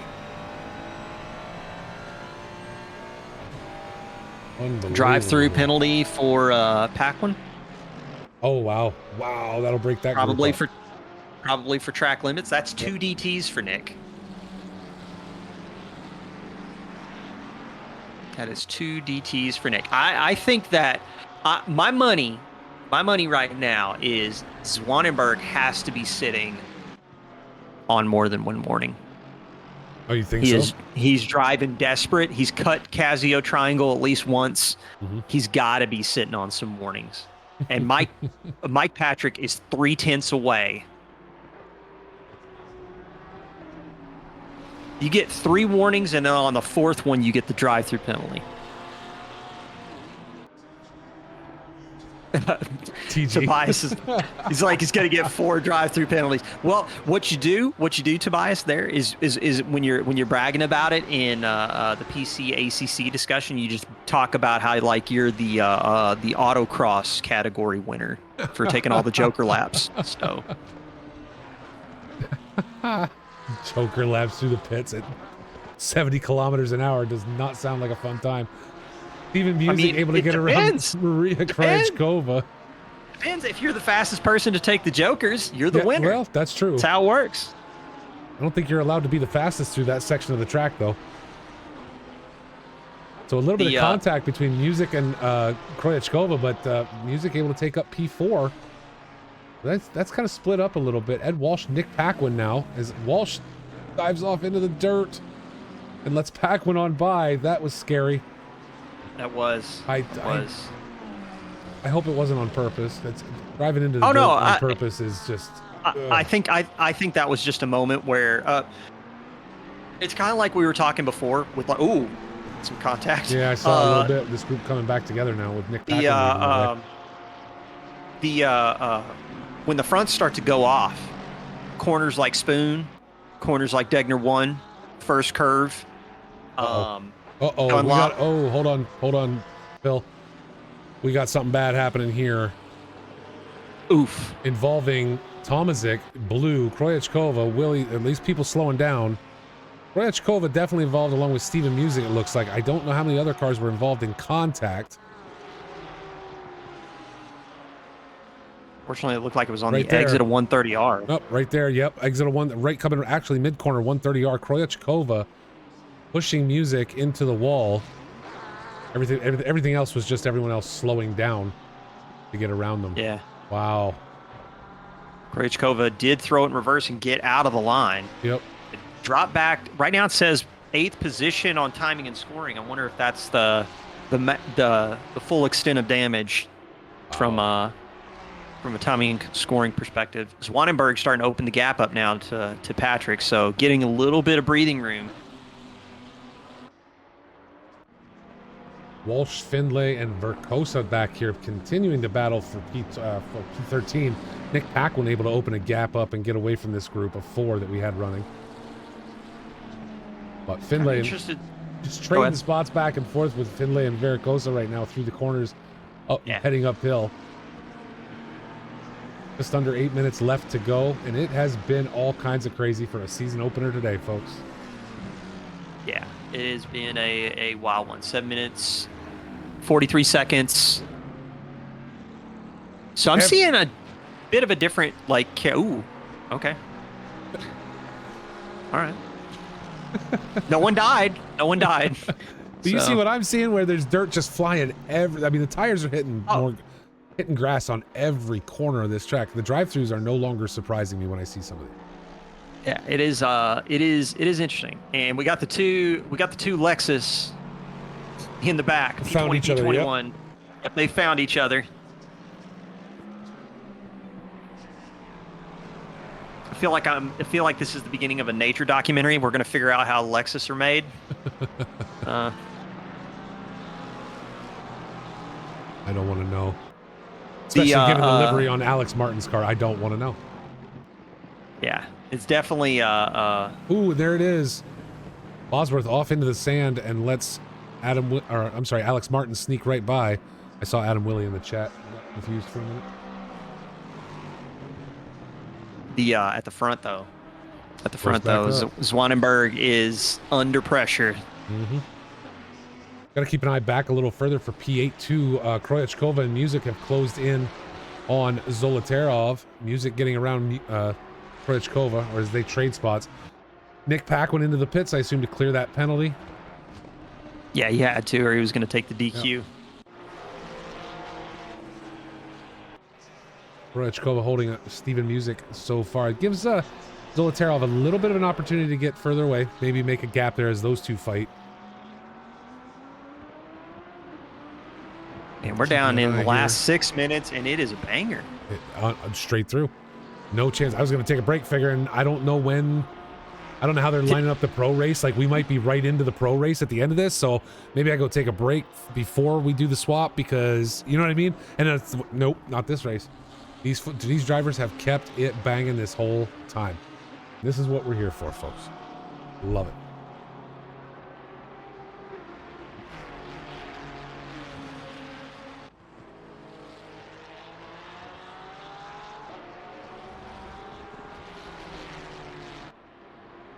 Mike Patrick just will not give Zwanenberg any kind of break whatsoever. You see that gap open up to about 7, maybe 9/10 of a second, and then all of a sudden he is right back on it within the same sector.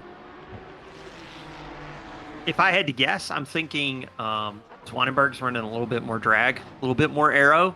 Mm-hmm. Patrick's got a little bit more straight line speed. I mean, Patrick's all over him. Like, going into first curve. Yeah, I see this, and I was waiting for the cut, but Zwanenberg held that inside line the whole time, was going to force Patrick to the outside. It was never going to work, and now the battling has allowed Banash to catch back up again. And 1, 2, and 3 are going to finish out today, just a fight for the next 4.5 minutes.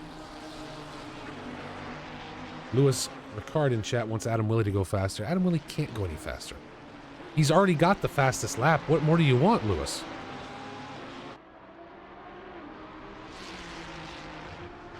Adam has been pretty quick in the 296. So we saw Banash just close that gap right up, and now all of a sudden he's back almost, well, second and a half. He was back about 2 seconds at one point. I think he's back, I mean, just a bad corner, or do you think he's backing down a little bit and doesn't want to tussle here, you know, with under 4 minutes left to go? I think he's just picking his spots, to be honest. I think Zwanenberg is doing whatever he can to stay out in front. Mm-hmm. And I think that Patrick is just biding his time. Like, he's just trying to find that moment where he gets the run, and going to try and see if he can get it done. And same deal with Banash. Banash has been just kind of like lingering in the background, waiting for the moment. Yeah, and he's been closing over and over again. LA Kings in chat saying Banash messed up a corner, so that makes more sense as these guys come running up. But and Could this be it? Mike Patrick might have him. But got himself stuck on the outside there. Zwanenberg's driving desperate. Look at that cut on the inside of Casio. Like he is throwing everything in the kitchen sink trying to stay out in front right now. But now his exit is ruined. So if I'm Patrick, I'm like, I need to get alongside on corner entry and first curve and force him to tighten his line as they get ready to go through Snake. And that looks like exactly what's happening going into turn 3. Is he going to be able to stuff it up the inside? Yes, he is, right there. Snaked him. Right up. I'm telling you, that is exactly what you need to do in first curve if you are going to try and make a move at all. Is you got to hold that outside line and you got to hold enough minimum speed corner to stay alongside person on the inside. You pinch their line off. You got corner entry into turn 3. That's the way you got to do it. Yep. Excellent pass. Great move there from Mike Patrick to take the lead with only 2 minutes left to go here, as now all 3 drivers are about a second apart. We'll keep an eye up there, but this battle back here has continued. Zolotarov has been fighting off Kroichkova for the better part of the last 3 laps.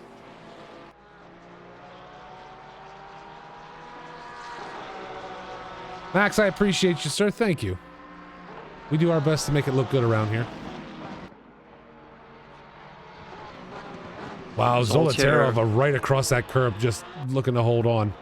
Yeah, he chucked it. Yeah, he chucked it. Wow. Through Degner 1 and 2. That is a guy right there that is trying his best to stay out in front of Maria. So far, it's working. Just a minute 10 left to go. Mike Patrick may have to run one more lap here. We'll wait for the announcement of last lap from our race leader. It's going to be here in a minute because Patrick right now exiting Casio Triangle. Going to loop around last curve and cross the line to start timing and scoring for last lap. There we go. It has begun. Just a fantastic race today from our AM and Pro-Am class drivers. Kept it tight the whole time. And when we saw battles, you know, when you're going into the last 5 minutes with a battle for first, second, and third, all wrapped up into one, that's just great racing and fun to watch. That's why I sit up here. Way too much fun. Josh Butler, the 881 car. The Fanta. Porsche now parked in the grass here at the end of the race. We go through that whole thing, and now everyone's kind of spread out a little bit, except Steven Music keeps closing in on Kroichkova. This little group of 3 here. Zolotarov, Kroichkova, Steven Music. Zwanenberg's not out of the woods. The notch is 4/10. I see that. So it could be a race to the line for those guys. But this fight right here, Kroichkova, Steven Music have been inseparable this race.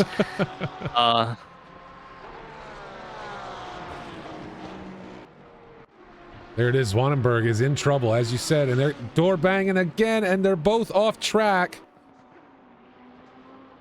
Oh, and they come together in Spoon, and both backwards now, or that Zwanenberg backwards in the track. Bruce Hopkins takes up P2. Bruce Hopkins just Zwanenberg losing 2 spots because Stephen Thomas gets around. That is such a costly moment. Absolutely, as Adrian Banache, Michael Zwanenberg come together. Bruce Hopkins must just be juiced. He just took up P2. Exiting Casio Triangle right now. Your race leader gonna cross the line.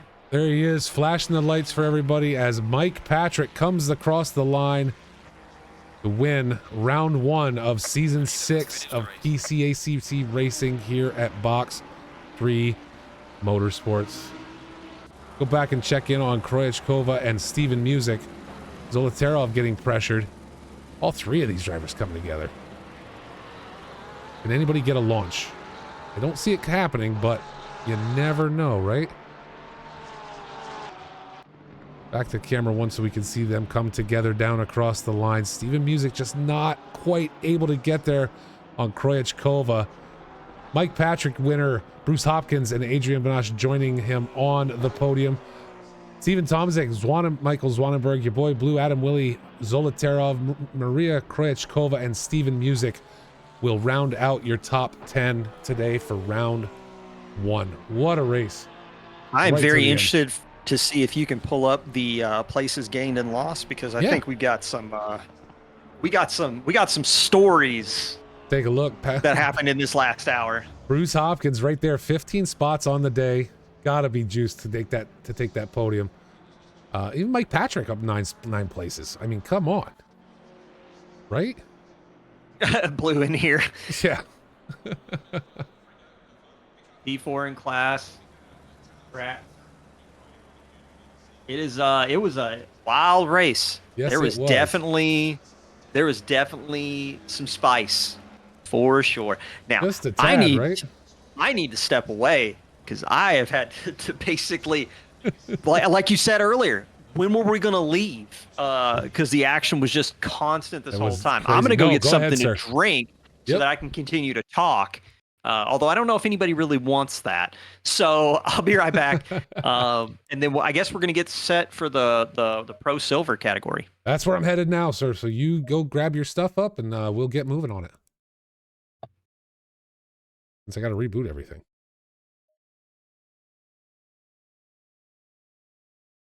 Stick with us right here, folks. Mr. Mill, we will be right back as we get over to our race, and it looks like we may already be in the race, so y'all have to give me a second here to get out of this onboard.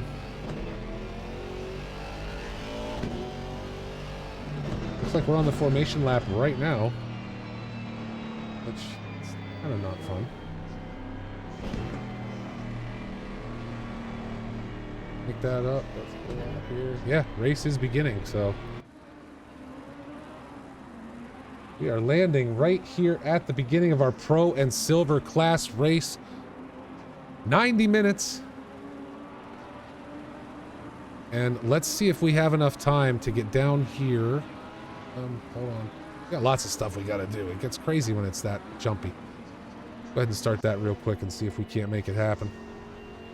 Hopefully we have time to get through the whole thing. So, taking a look at race leader Matt Damon.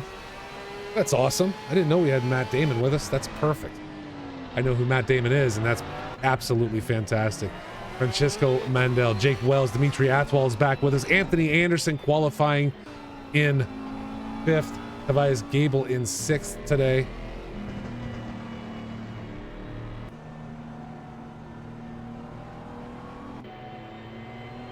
Gable still in the Audi. Mike Burkhoff, Retro Coffin.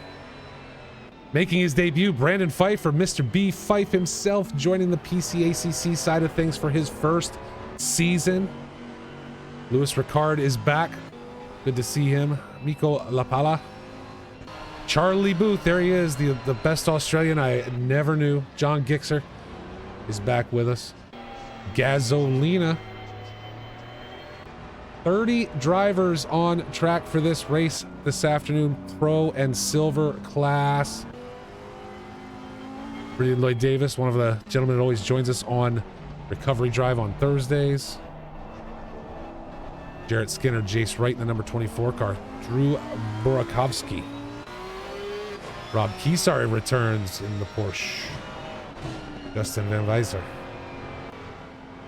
Mr. Comiskey himself. So many returning names. There's Timothy Glendinning in an Audi coming up. That's a good thing. Himself and Mr. Gable.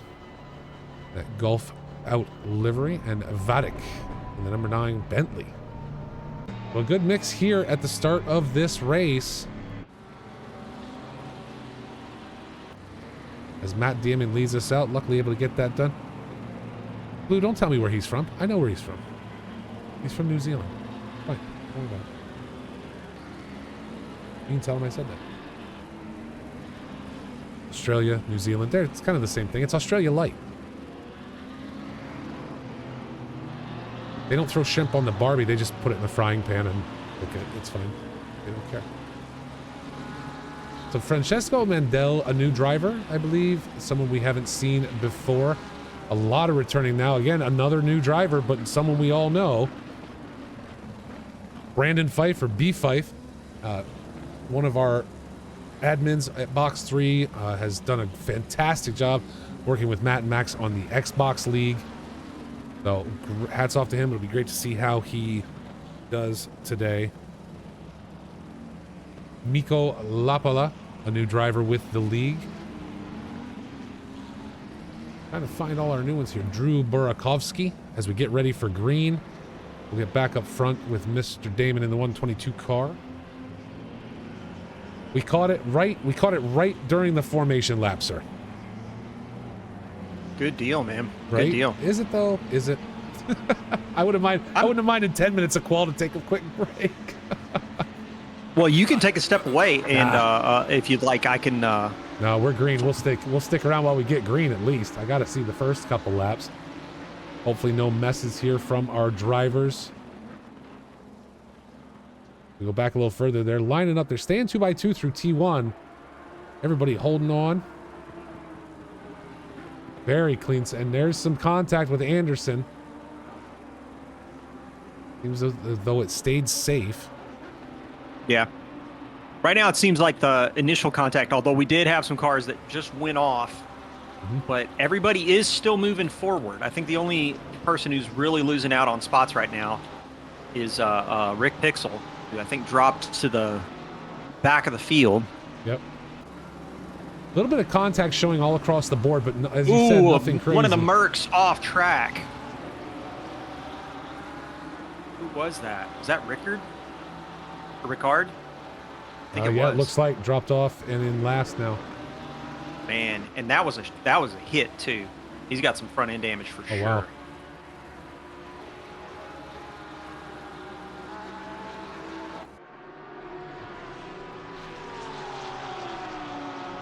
We catch up with Francesco Mendel, Dimitri Athwal applying a little pressure.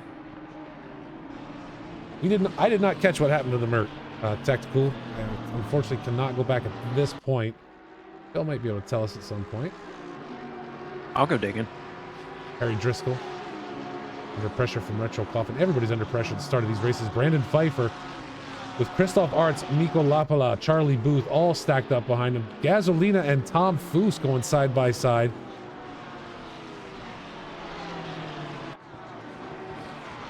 Gaz gonna hold on. John Gixer right there with him.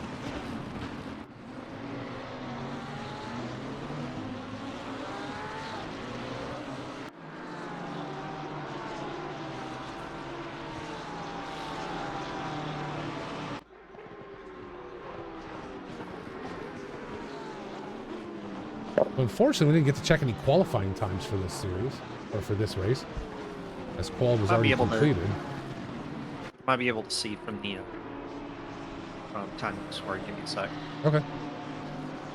Let's see. So it looked like they came together. I'm trying to see which Lambo it was that Lewis Rickard had come together with.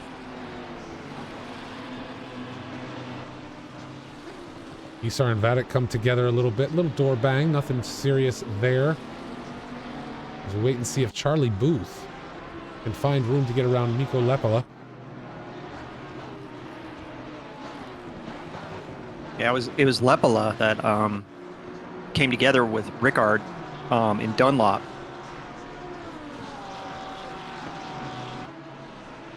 They're both in the middle of the corner. I can't tell if Lewis just turned in too early.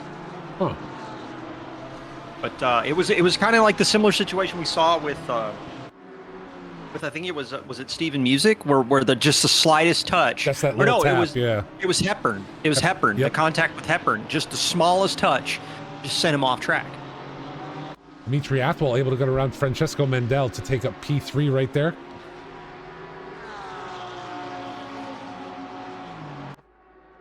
Actually, I do not have the qualifying data at all. Now Tobias Gable, one of the only two Audis on track, looking to catch up on the back end of Mendel. But he's going to have to deal with Anderson right behind him.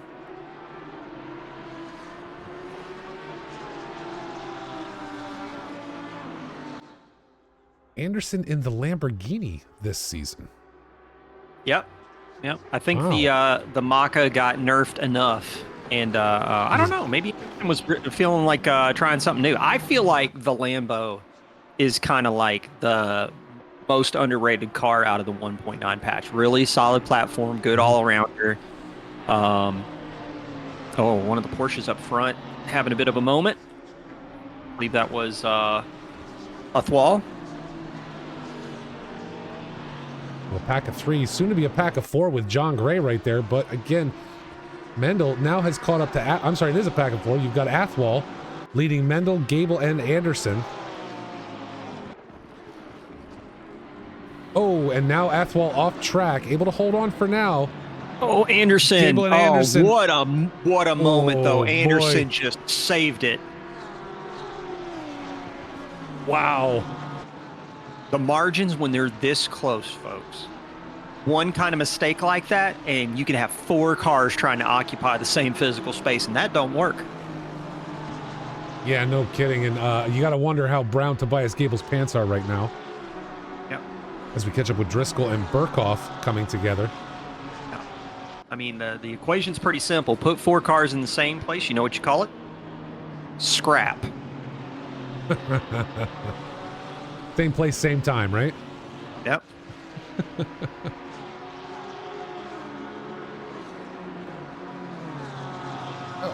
What is going on here? There we go. That's better. Damon right now in the 1-2-2. Just doing mega laps right now. Last lap was a 2:01.585, so we don't have any clue on what we were looking at for quali. Probably gonna have to talk to Blue and Anthony after the race, see if we can get the data and take a peek. But 2:01.0 right now for Damon to go fastest. So we're looking at somewhere around 2 to 3 seconds off of the top times right now in 1.9.2. So it's going to be interesting to see how these times drop down. Maybe in the second stint, people running with a half a tank of fuel and fresh rubber.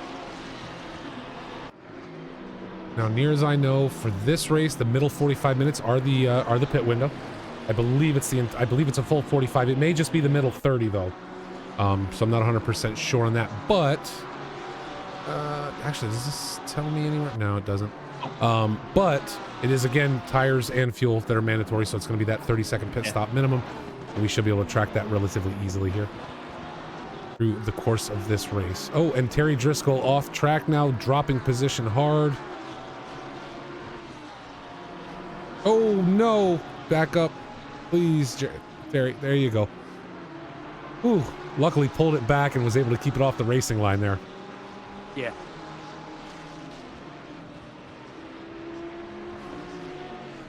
Jarrett Skinner getting around Ridian Lloyd Davis as Nico Lepola gets a little pressure from Charlie Booth, the wonder from down under. Tell me what you think of that Jarrett Skinner livery. Whoa, somebody just went flying. Hold on a second. Did you just see that? What I saw? I'm looking right now.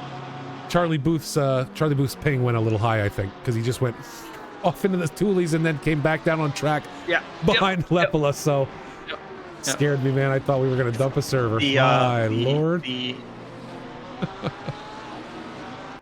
The community Australian with New Zealand internet. Yep, It's rough. It's rough out there.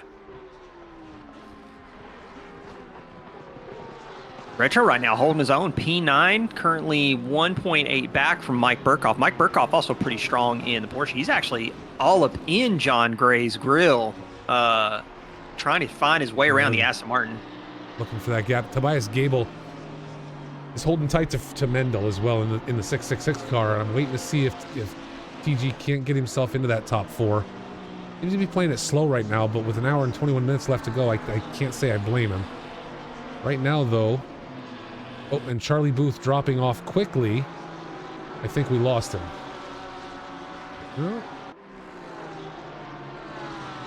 Something happened. He might be gone. Yep, see, there it goes. Look at that. Oh. That was fan. And then he's back on track. It's unbelievable. It's insane to watch. There he goes again. I could watch this all day. I will turn this into a Watch Charlie Booth fly stream so fast. What are we gonna do, Kunos? What are we gonna do, SRO? How are we gonna stop Charlie Booth's ability to move through matter to win races? That seems a little broken. Yeah, just a tad. Brandon Pfeiffer, currently P10, 3/10 up on. Is that Christoph Arts? Yep, Christoph Arts right now. Again, love watching Fife run today. This being his first PCACC race. Very experienced driver over on Xbox. Like very fast on Xbox, but now having moved to PC, it is a completely different world and one that he is in the process of learning now. I think he's coming to grips just nicely. A 201 740 for somebody who just swapped platforms. Like, yeah he's fine. He'll be all right. One thing I did want to note, I don't know if you took a look at the manufacturers inside the top 10 right now, but there's a distinct lack of Italy's presence in the top 10 right now. Well, I mean, Lambos are an Italian, but not from Maranello. So it is pretty interesting. Ferrari 296 not getting near as much play, although Jake Wells is putting in work right now. 2 seconds off Mr. Matt Damon. Mm-hmm. Nope, absolutely running. And then now Tobias Gable once again under pressure from Mr. Anderson. Tell you what, TG is one of those drivers. I've been watching TG drive through all 5 full seasons at Box 3. Previously watched him drive on Xbox in another league. You want to talk about someone who I think has the patience to just slowly get better all the time. You don't see a massive jump. You don't see him go out and all of a sudden, you know, he goes from AM to pro in overnight. It's been a crawl over the last 2 years, but he is consistently getting faster and faster all the time. It's amazing to me. I don't know what kind of time he puts in. You're just saying that because he's in the Audi, right? Well, yeah, that too. We got to put focus on TG because he's in the Audi. And somebody in the chat did ask for a lot of focus on Anderson, and since Anderson is right behind TG's Audi, it's like a win-win for the chat and for myself. It works out. So it looks like down the back straightaway, we got a little bit of a draft train forming behind, I believe that is Othwall. Yep. In the 33, who was the top time in the qualification for season 6 in the 992. Oh, wow. So definitely got some strong single lap pace, but really struggling out here at Suzuka. Although the 992 struggling around here, it's not a fast car in a straight line, but it does have some presence. Pfeiffer now got away from Arts and now is once again applying pressure to Coffin. Retro, one of the guys that likes to join us for, again, Recovery Drive Thursday nights at 8 p.m. You can catch us right here. That's Eastern Standard Time. Yes. So, you know, and I got a question the other day if there was a better time we could do it to allow more people to see it. And here's the thing, guys, is that I guess I host it with everybody who joins, and I have to work, so I can't do it at 3 o'clock in the afternoon my time. I would love to, honestly. I would love to do it at 3 p.m., but then my boss might call me, and I just don't want to deal with that. It would be bad. Sorry, so guys. what I would say is for the folks that can't tune in to the Recovery Drive when it's live, for me, I almost always like watch it after it's aired. On the nights when I can't make it, just and because of like work and other things. Yep. Yeah, because it's very almost like podcast centric. It's more about what people are talking about, less about what people are watching. Yeah. I think it's a really good format. Maybe we should go that route. Maybe we should drop audio as well and just make it a podcast as well as the VOD. You know what I mean? Have a VOD and just rip out the audio and do audio as its own. You can take yes for an answer. Okay. So it's fine. We'll do that. We should be able to do that. It's easy. So this gaggle of cars, man, like we got That's crazy. We got between Othwall and Anderson, and then we've got from Pfeiffer, well, actually from Gray all the way to, is that La Pala? That's what I'm saying, yeah. And Gasolina now off track. Charlie Lost the Boots spot in to there? Gixxer. Yep, he is. New fastest lap of a 2:00.992 from Matt Damon. Ooh, wow. So, The 960 and the 1 almost coming together. I believe that is Jared Skinner in the Roadrunner. Christoph Art's able to get ahead of Mikko Lepala. Look at all the red on the tower. You don't know where to go to catch these passes right now. These guys are all just stacked. You gotta be where the action's at in terms of concentration, man. Once again, jumping back to Gable and Anderson because these guys keep coming together. We've also got Gray and Burkhoff right behind them. Art's now catching back up to Brandon Pfeiffer and Charlie Booth with Mikko Lepala. And there are battles everywhere. Gasolina, Jarrett Skinner, Matt Comiskey, Rick Pixel towards the back of the pack. The whole tower is stacked with red right now.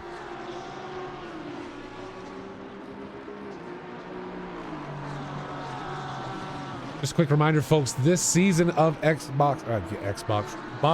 Motorsports PCACC Racing brought to you by Next Level Racing and Sim Track USA. Next Level Racing giving up an HF8 haptic feedback system to one lucky winner from this season, and Sim Track USA doing the same with a custom dashboard. Participation counts. You got to be here and drive if you want to win those prizes, because it's all about how often you show up, but it's also about where you place a little bit. But it's about more chances to win the more you show up. So hopefully all these drivers stick around throughout the entire season to have an opportunity at those prizes.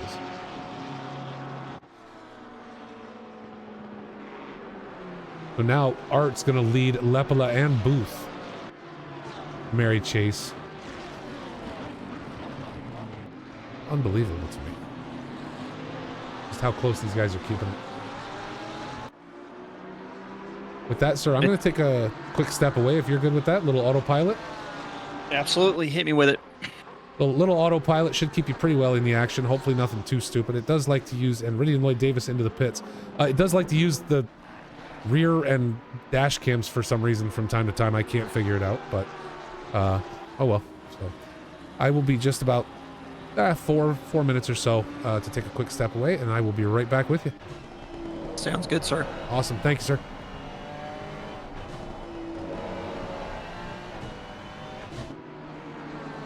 I was hoping I could get some data from Pitwall, but I believe Pitwall's glitched a little bit. So I'm going to try my best without ACC TV or anything to kind of like help talk you guys through what we're seeing on track right now. We've got so many close fights right now. Anthony Anderson, Tobias Gable, we've been watching. Burkhoff right now. Lumen Large, John Gray, the lone Aston in the field right now. And then we've got like 4/10 between Burkhoff, Coffin, Pfeiffer. He did find his way back around Christoph Arts.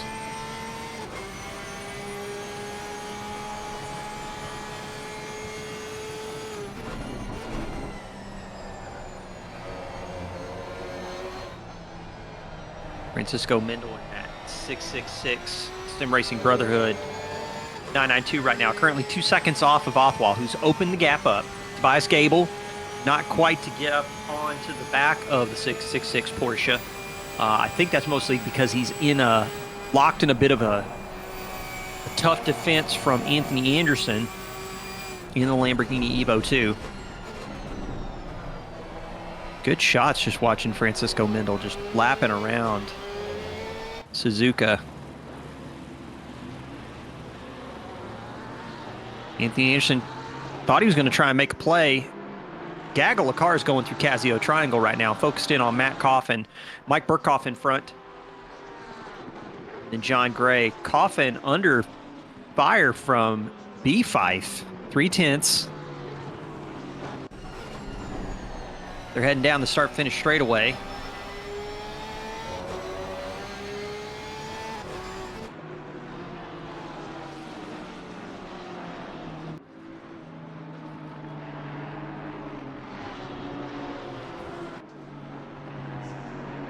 Retro really under pressure right now. There's a gaggle of cars forming behind him. We've got Fife, we've got Arts, we've got Lapala, we've got Booth, we've got Foose.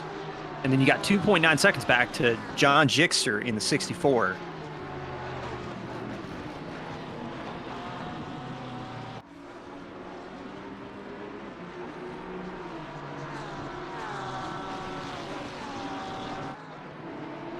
I want to highlight a little bit. Jake Wells is starting to gain on Matt Damon.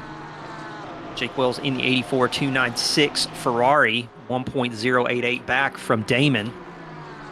Wonder if the tires are falling off a little bit for Matt Damon. We're 1 hour, 10 minutes, 15 seconds into 90 minutes. Oh, we got Fife. Oh, that's not Fife. That is Lapala.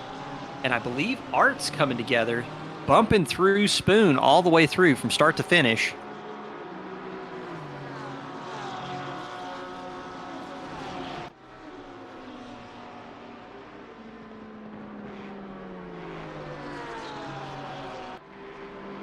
Look at that in the background. Ooh, looks like somebody just got shoved off track. That was Lapala and Arts, but I believe they're still going in a straight line. That was lucky because one of them was half on the grass going into the entry into 130R. But Coffin in the 937 staying out in front of Mr. Brandon Pfeiffer.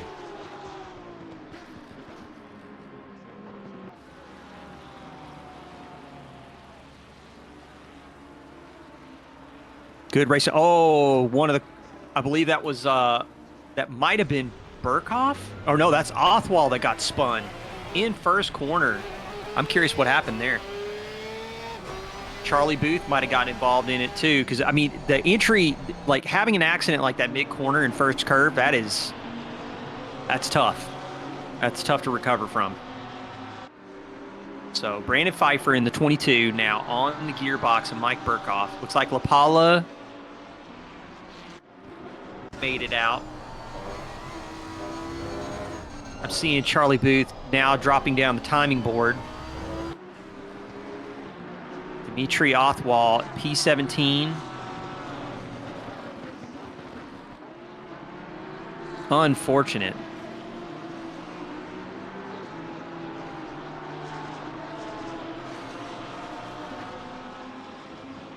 All right, sir. Charlie Booth, I see dropping a bunch of spots. Did we just miss something here? Or is Definitely something happened first curve, actually. While you're here and you're watching and can do the commentary, I'm going to go back and take a peek. Yeah, please do. If I can figure out what happened. Well, something weird, really weird is going on because he was in third, now he's in 16th. His connection is just playing havoc with software and all kinds of stuff today, unfortunately. But let's take back some action. Jace Wright and Jarrett Skinner battling uphill again.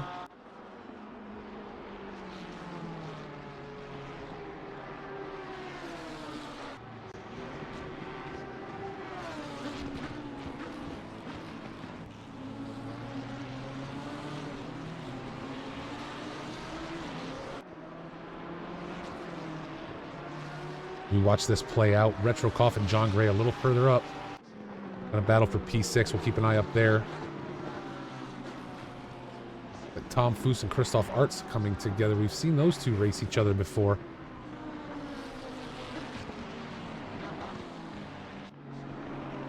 Garrett Skinner trying to hold on to it.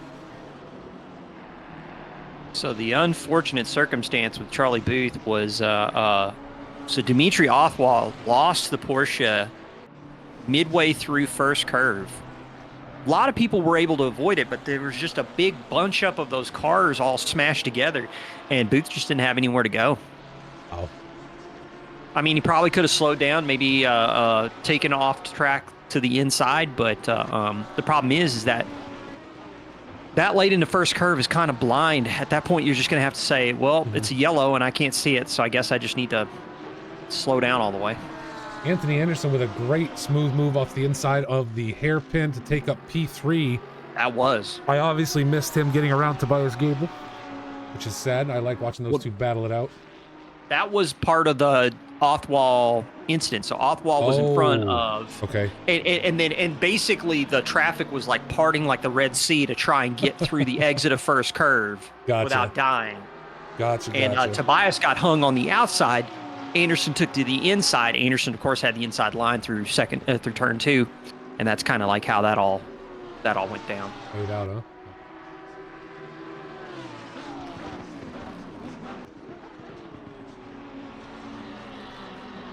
Bruce Hopkins in chat want to congratulate him on nabbing a podium and a lot of positions gained in that race. Absolutely, it was a great race for Bruce.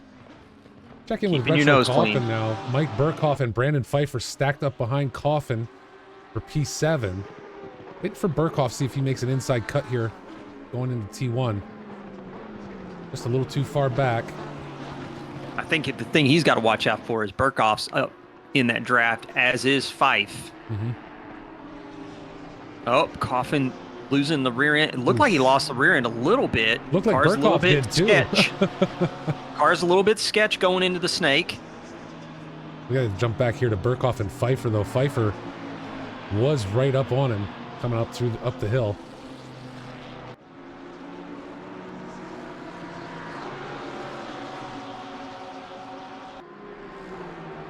Bruce is saying in chat it was because somebody died in front of me. I passed no one actually racing. Here's the thing, man. Use it. The easiest way to get spots without hurting your car, hurting your performance, pass them off track. Like if they're going to go off track, just go around them. I'm just kind of curious. Could we get like a ride along with Mr. Brandon Pfeiffer just to see absolutely. from the interior of that new Evo 2 what this race is looking like?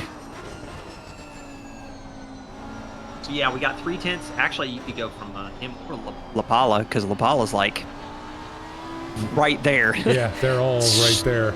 Yeah. Close racing. The field is starting to stretch a little bit. You got 6 seconds back from Wells. Let me take a peek actually real quick, because I'm just kind of curious where the okay, all right, ACC's just decided it's gonna eat itself. All right, so 6 seconds back from Wells is Anderson, and then you got 1.6 to Mendel. Gable 4/10 from Mendel, so getting real close. Yeah, I'm trying to figure out. Oh, and Gable able to get around Mendel right there. Let's back that up real quick and catch them coming down the hill together. Gable way to the inside, but plenty of speed right there. Audi R8 broken car.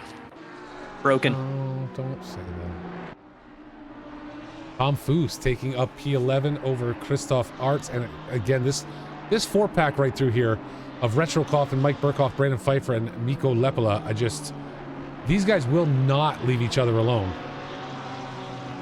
And Foose is 3.6 back from those guys. I mean, I don't know how quickly he's going to be able to close up, but if they're fighting constantly up here, going to give Tom a chance to pull back up, but he's also battling Christoph Arts still back, a little bit further back.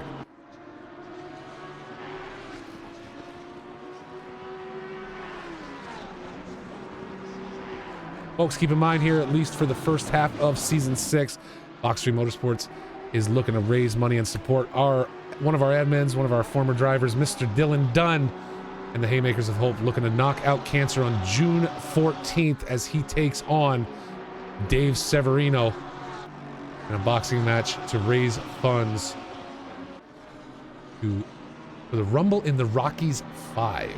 June 14th, 7:30 p.m. local time. I'm going to do my best to cover that fight on our Discord, so if you want to watch, stick around. It'll be a little late for our European friends, but if you guys want to stay up, maybe that's something you'll be able to catch that night. We can support Mr. Dunn remotely as best we can.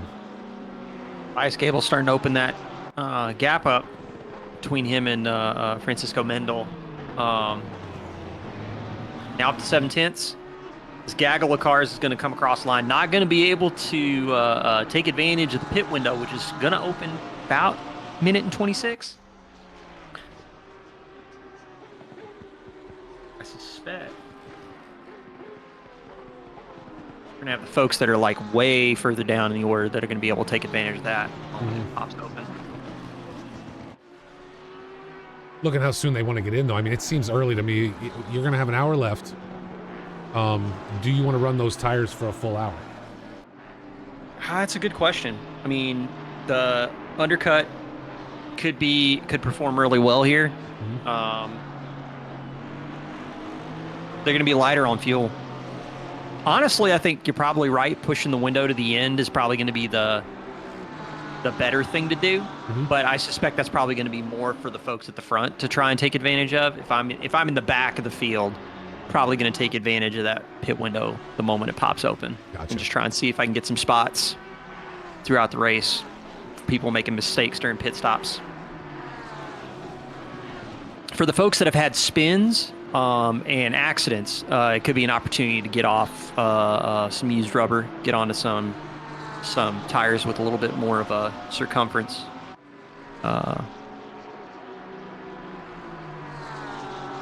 Your pit wall working for you, sir? Pit wall is not working for me, Okay. but that's okay because I've been there you go. I've just been doing what I can. Normally, it will try to when I have to change servers, it will try to reconnect itself. Yeah. And it didn't this time. It just died. So I just restarted it. You should have your data back. I know we need to get that right into your veins, or you're not feeling right about it. It's okay.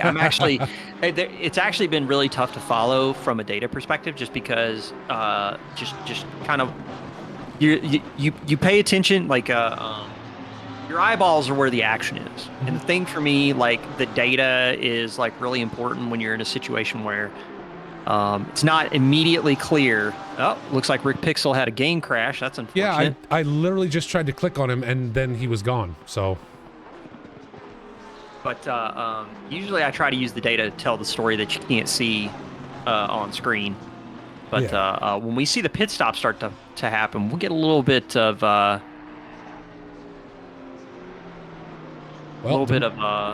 better idea what's going on. Dimitri Athwal, the first one to take advantage of that pit window opening up as he heads in. He had Brandon a slow Pfeiffer. spin. Mm-hmm. He had a slow spin in first curve. I think he's probably wanting to get off those tires. Mike Burkhoff, again, Pfeiffer just hammering down. Burkhoff has got to be frustrated at this point, having to play constant defense since the start of this race. I think if I'm Burkhoff, I'm going to dive into the pits just to get a break. I don't know, man. I've known Burkhoff for a while. He's the man's made of stone. Like he's just not. Gotcha. You just don't phase him. Like he's the type of person that in this mixed category racing where you got the pro and the silver class. Pro drivers, if you're not faster than Mike Burkhoff, he's not gonna let you around. Yeah. Yep. Like that's not Burkhoff's style. So if Fife's gonna find his way around Burkhoff, he's gonna have to make it count. Because Burkhoff ain't gonna just move. We take a look here. Alejandro Aguilar, Timothy Glendinning battling it out. And Timothy was one of the ones that was like really strong last season, I believe, in silver category. So great to see so many returning drivers this season. Everybody coming back.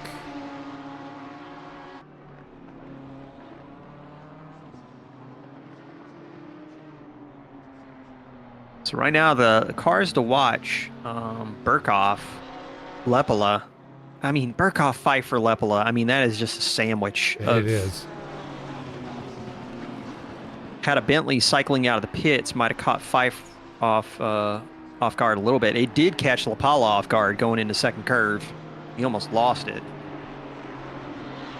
It's backed him down to about 1.5 seconds. Let's take a look and check on the position deltas so far for today's race. Matt Damon leading it out and holding first position, never giving it up. Jake Wells up 1, Anthony Anderson up 2, Tobias Gable up 2. Mendo, the loser, up front with 3 spots gone so far. But Retro Coffin, Lepala, Foose all having good races. Even Pfeiffer up 2 spots on the day. Skierner and Wright both up 7. G. Steven made it up to 17th, but he's up 11 spots on the day. Good for him.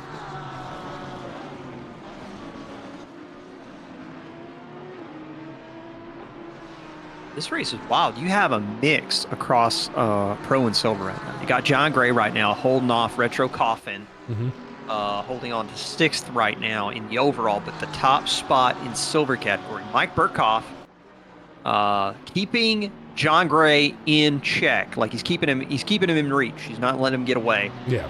And then you got Fife and LaPala, again, all silver category drivers that right now are punching well above their weight, because after them you got Tom Fuse, Christoph Arts, John Gixer, Jarrett Skinner, who are all 4 fast drivers, holding down 11th, 12th, 13th, 14th respectively. Taking a look there, it looked like Arts was losing the rear end through Spoon, took a little bit of a slide to it. That I'm not surprised about. It is also mid-engine car, so it is very easy for you to start getting the spin of death. Burkhoff on the inside of Coffin now, going down the start-finish straightaway into turn 1. This is going to be spicy. Pfeiffer right there with him. He wants he wants Burkhoff to keep that door open for him up the inside, and it looks like it might have worked. Not quite though. Pfeiffer just not quite able to close the deal. But my goodness. Well, Mike Burkhoff now will lead this group with Retro Coffin, Brandon Pfeiffer, and Mikko Lepala right there behind him. This group of 4 has been inseparable since the start of this race over 30 minutes ago.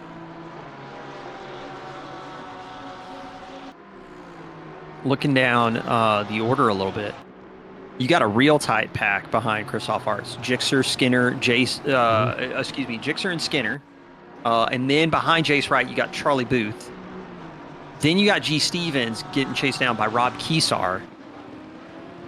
We just got small pockets of action kind of spread out all over. The one I can't figure out is why I can't be shown the gap between Matt Damon and Jake Wells, but I guess they're far enough apart. I can keep you updated on that one. Yeah, you might want to keep an eye there, because is it 5? Okay, because it's not showing any times. 5.2. The first gap I have is back to Anderson. It was interesting seconds. while you were gone. Damon started to drop a little bit in pace, but then here within the last, I want to say, lap or two, so I'd say probably the last 4 or 5 minutes, he is just checked out. And Wells, that gap grew from a little over a second, just a hair over a second, up to 5.1.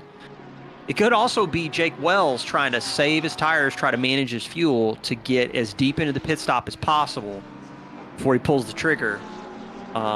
He's got a comfortable margin, 3.1 on Anthony Anderson, but definitely within the margin of error for bottling your pit stop. And somebody, I will say, with great admiration in comparison to last season, Anthony Anderson has really buttoned his pit stops up in the end of season 5 and has been kind of like clockwork, just knocking them out. So and what happened here? Retro Coffin getting spun. Sorry, Phil. No, go ahead. Just got passed up by, Brandon Pfeiffer. We watched that pass happen on a replay, but then gets himself into a corner and drops a bunch of spots. So the little group we've been watching this whole time has now broken up. Mike Burkhoff continuing to lead. Brandon Pfeiffer about a second off the pace now. And Mikko Lepala about a second and a half back from that. So that has now been broken up as Terry Driscoll, G. Steven both head into the pits. Luce Ricard coming out. Aguilar and Glendinning continuing to run together too. Retro just had a moment on the exit of 130R. Lost so much pace relative to Fife and lost it in Casio Triangle, but then immediately on corner exit takes the inside line going down the start-finish straightaway. I'm waiting to see what happens in first curve because I think that's the scene of the crime. Gotcha, okay. Although maybe not. Oh, no, he has the same sort of thing that happened to Othwald. Just loses it mid-corner, and then the Porsche just snaps straight off the track. Oh, wow. Super unfortunate for super unfortunate moment. Dimitri Athwal currently Retro. in 23rd. Athwal setting a new fastest lap. We know he's got strong single lap pace. He was the leader on the qualifying boards for season 6. So just hasn't had round 1 to remember. Wanted to also comment that with the pit stop starting to come into effect, G. Stevens getting stop go 30 for pit lane infraction most likely. So P22, he is going, all those wonderful gains you were highlighting earlier are about to go right out the window. They are now gone. Retro Coffin, after the spin in first curve, going into the pits, going to try and get on a new set of shoes and see if he can make up some spots. Currently 17th as he rolls into the pits. Probably going to fall behind, if I had to guess, probably will fall behind G. Steven and maybe even Dimitri Othwal. I'll keep my eye on it as you guys can continue watching the action.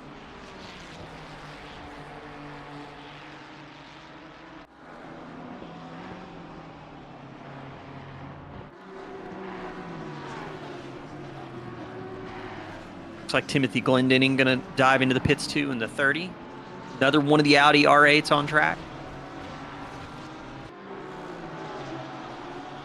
Let's see here. Things spreading out a little bit now.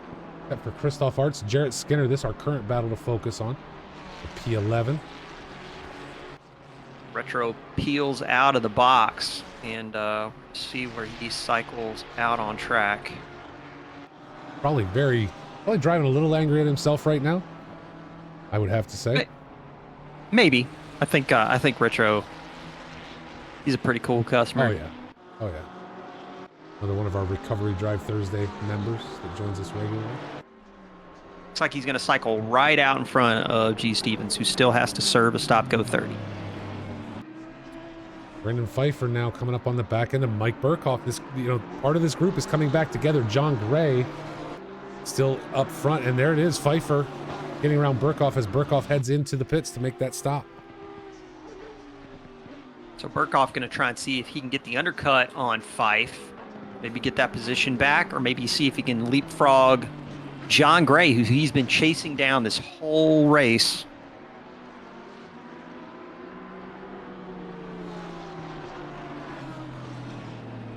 Charlie Booth in the pits as well. Did he just fly there from the other side of the track, or? I mean, space and time is not a construct. It's not for, control thing. Yeah. Yeah. Box 3 Australian.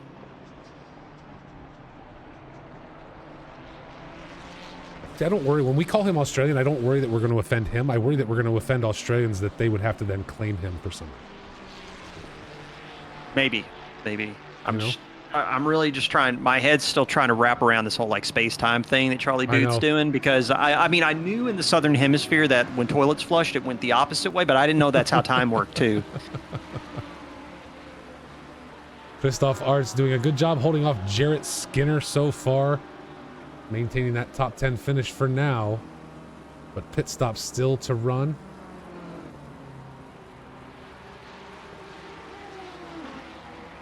It looks like Burkhoff is cycled out in front of Retro Coffin to the tune of 22.683 seconds. So that highlights how much that mistake cost Retro. I mean, 22.6 seconds is going to be a hefty gap to make up. Burkhoff is behind Comiskey, and but Comiskey still has to serve a pit stop. Showing contact between Artz and Skinner. Skinner falling back now. So Christoph Artz now will deal with John Gixer. John Skinner Gray into the pits. Looks like he cycled out behind Jace Wright, and Skinner cutting Casio Triangle a bit. Wonder if he's going to dive into the pits. Yep, Artz into the new pits. Shoes. Gray into the pits now. Oh, so if Gray's in the pits, what I'm curious about now is where is Burkhoff going to end up relative to John Gray? Because that's that leader, that's that fight for the lead of silver category. Burkhoff has been kind of in the mix there from the start. He's just now going down backstretch, just went under the Panasonic and Dunlop billboards going into 130R now. Meanwhile, Brandon Pfeiffer's caught back up on Francesco Mendel. And is really applying some pressure. Matt Comiskey now into the pits to make that stop.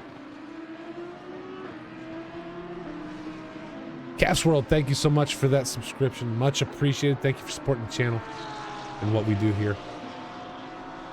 We try and keep it fun. That's for sure. So if I'm looking, I think Burkhoff just missed out with catching John Gray. I'm going to say the timing and scoring hasn't updated yet. They're probably about 5 seconds apart, if I had to guess. Yeah, I'm showing 3 right now. 3, 3.5, somewhere in there.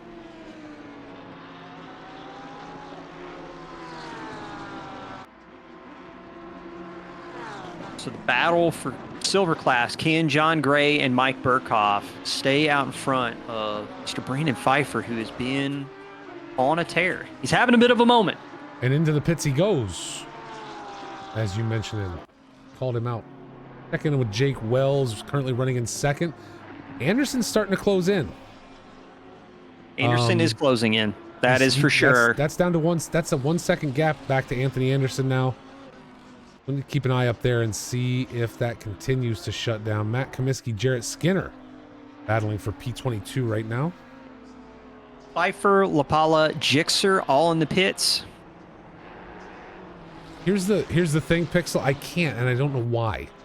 Normally what you would see on your screen is there would be a class, you would next to the name, in between the number and the name, there would be a class symbol. It's usually gray and red, right? For one or the other.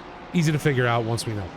I don't know why, but classes are not showing up for me this time, and I don't know if that's because they weren't put in. Yeah, I know. I know. I don't know if it's because they weren't put in on the server. You know what I mean? I'm seeing class designations on the server on my end. Are you? I'm seeing, because right now Fife is rolling out. It's showing that he's silver category. Looks like he's going to cycle out behind Burakovsky. Okay. No, he cycles out behind Gray. Oh, wow. So Fife leapfrogging. Well, actually, he'd already been around Burkhoff, but definitely took advantage of the pit stops and is in front of Burkhoff to a pretty good margin. Yeah, about 2.5, 3 seconds. Christoph Arts retro coughing. Give me 1 minute, Pixel, and I will throw you the onboard with Comiskey. Just have to give me a few minutes. We got some battles going down. Mike Burkhoff on the back of Mikko Lepala, and we've got Christoph Arts and Retro Coffin going to do some fighting. So right now, top in the silver category, Jace Wright. Oh, okay, so Damon, Wells, Anderson, all in the pits. I'm going to switch over to that and monitor that for everyone. Gable and Mendel as well. The top 5 have all headed in. Top 6 now with Tom Foose. Well, we passed that halfway point, and that's probably what most people were doing, running half and half. I'm actually kind of surprised that we didn't see a late runner who's going to try and push it to the end of the 30-minute pit window and try and run as late as possible. Mr. Jake Wells was the top box, so he joined the server first in front of Mr. Matt Damon. So position-wise, he is ahead on track. It's going to be interesting to see how fast the pit stop is. Let's jump over there. Let's see. Let's go to Matt Damon in the pits. We're gonna sit here and watch. Matt Damon already rolling. Yeah, Matt Damon's gonna get out in front of Mr. Wells. Mr. Wells still up on jacks. It looks like Anthony Anderson's gonna leapfrog Wells in the pits. Anderson coming out. Wells still sitting. Nope. Wells moving now. Okay. Got Wells moving. I gotta go see it.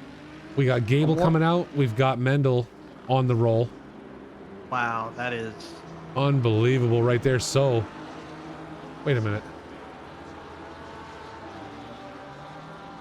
Oh, that's okay. Mr. Clinical himself, Anthony Anderson, putting together a 106.906 pit stop. Wow. To give you an idea of what that looks like in the grand scheme of things, Wells did a 108.4.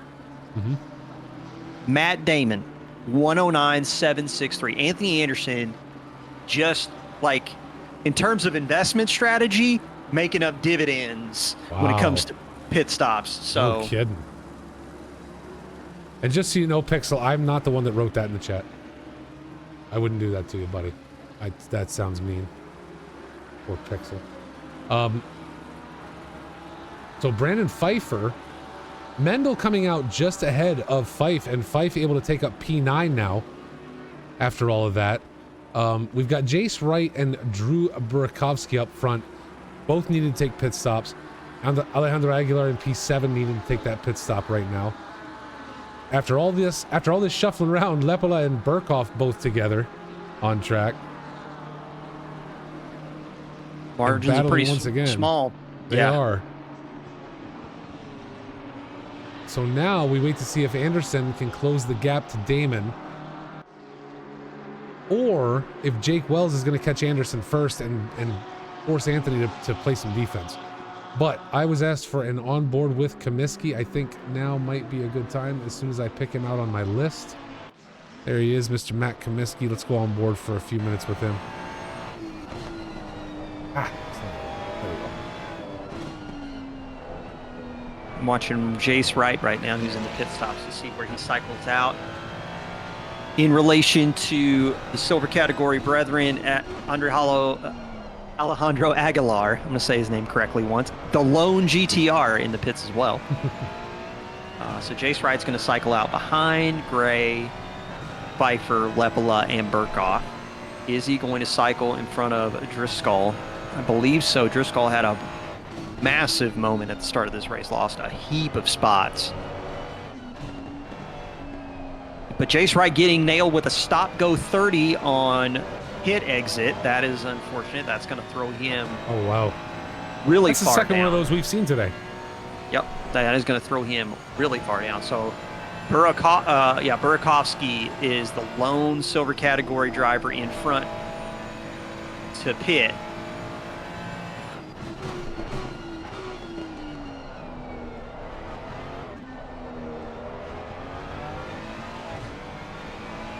We go on board with Matt Comiskey as he comes around to finish his final, or not his final, his next lap. Let's check in though, because now Lepola and Burkhoff continue to run together. We'll have to keep an eye back here to Retro Coffin and Jace Wright. But Brandon Pfeiffer having a great race today for his inaugural race with the PC side of ACC Racing at Box 3. Currently running in 7th. Seems like the gap to Gray might be shrinking a little bit. It absolutely is. Yeah. He's gotten it down from 1.6 to 7/10. If I had to look at the average, I'm going to take a look at the average. That was an idea what we're talking about. John Gray's average lap time is 2:01.973 right now. Fife is pumping in, waiting for it to update. Maybe I can get an update and then I'll tell you. Maybe. So 2:01.937 or 973 is the average from Gray. And Burakovsky now into the pits, so we will have things back to what we would call normal. yeah, John it's like a Gray, it's like a 2/10. It's like a 2/10 advantage right now to Fife. Okay, well, it's closed up very quickly because now we're down to about 2 or 3 tenths between them. So Fife now into 6th with that pit stop of Burakovsky gone. I'll push Brandon this, so he's looking at the top 5 right now if he can push himself past John Gray. Gray no slouch though. I understand the disparity in the times, but it's looking for that gap, right?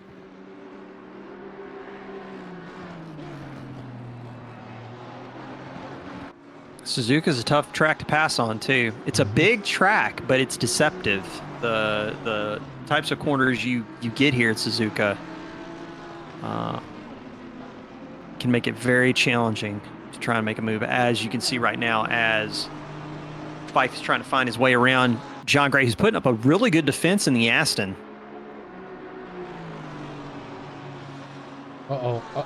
Where's Anderson? Anderson off track, losing position to Jake Wells. Let's back up real quick, and he slides it right there. Wow, so Anthony Anderson drops himself to P3. Looked like no contact with anyone. Unforced.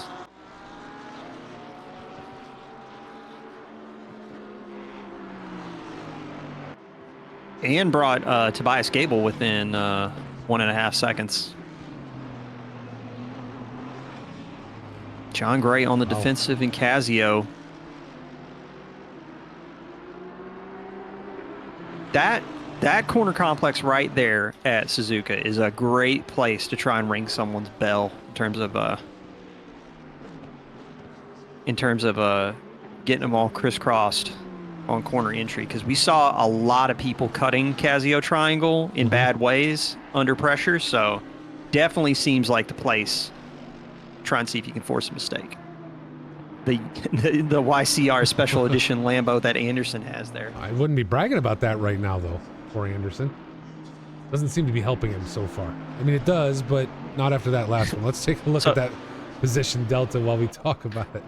Financially speaking, Blue, can you guys afford some rear tires? It seems like Anthony's struggling a little bit on it. He might need some. He's still up 2 spots on the day, along with Tobias Gable, John Gray.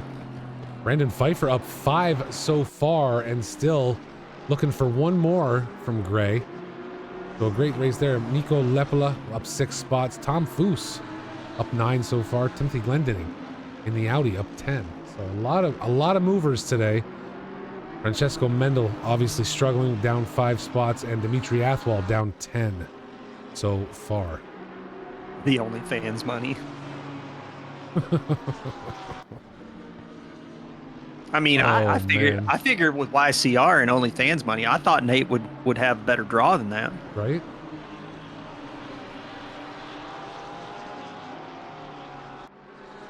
You call him Tom Food, Blue? Is that a nickname? Tom Food?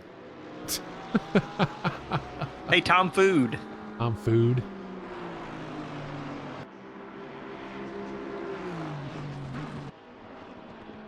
So right here, what I think we're starting to, what we're starting to see, and I'd be very interested to hear Fife's take on this after the race. One of the things that a friend of mine was telling me is that the Aston is a bit of a sleeper in this meta. It has really good straight line speed, and with how he's really maintaining over Fife, I kind of see it. Like when they hit Sector 3 and into the start of Sector 1. The Aston's always just out of reach. Fife just needed that little bit more. Yep, and it doesn't seem as though Fife's been able to lock that down yet today. They really have any kind of opportunity. We've seen him pull up close, but nowhere where he was going to actually make some kind of move at this point yet. Yeah, someone else who's trying to make moves right now, Mike Burkhoff. 3/10 between him and Nico Lepala. Burkhoff is like a dog with a bone when it looks like there's an opportunity to pass. Hey, I got to take another step away for about 2 minutes. I just had something pop.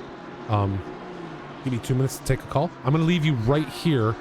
Actually, no. Yes, sir. I'm going to leave it right here with Gray and Fife because they have closed back down. Sounds good. I want to see that action anyway, so I will be right. This will be much shorter, like hopefully only about a minute. Be right back. Sounds good.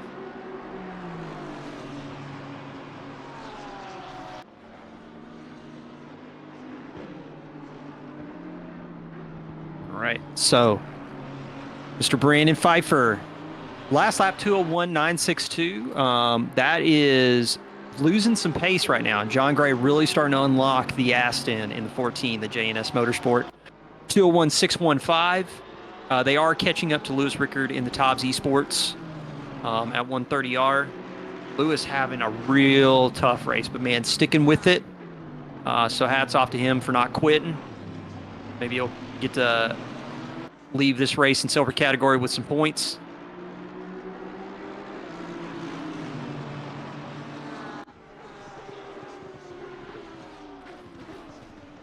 Looks like Gray did catch Rickard in the wrong spot, though. Casio Triangle.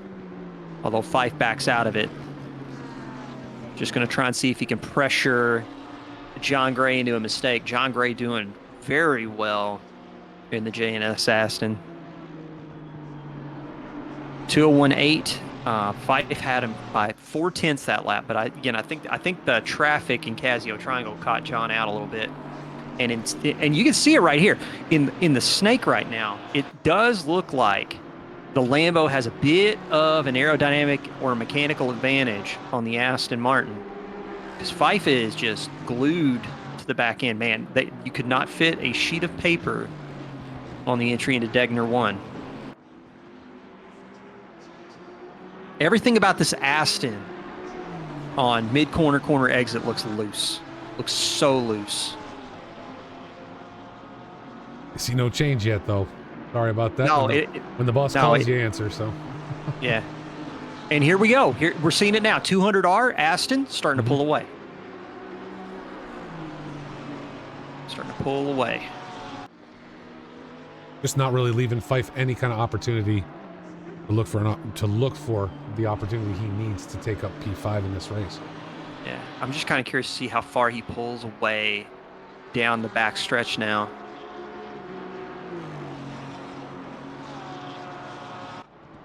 Let's see, you say that, and this time I'm watching the gap close on that straight.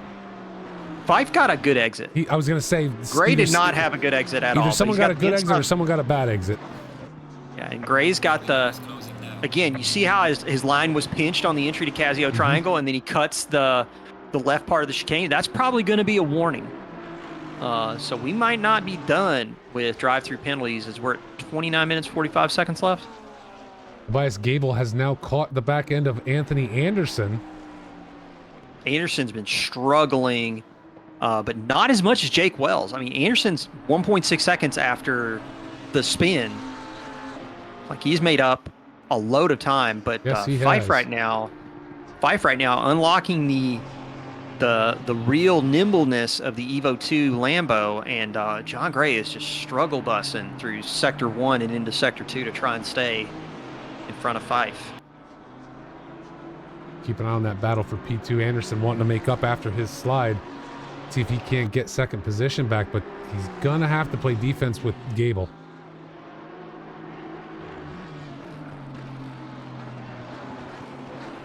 Into the hairpin. Anderson thought about it. Oh, Gable caught the curb on corner exit. That's going to give Anderson some breathing room.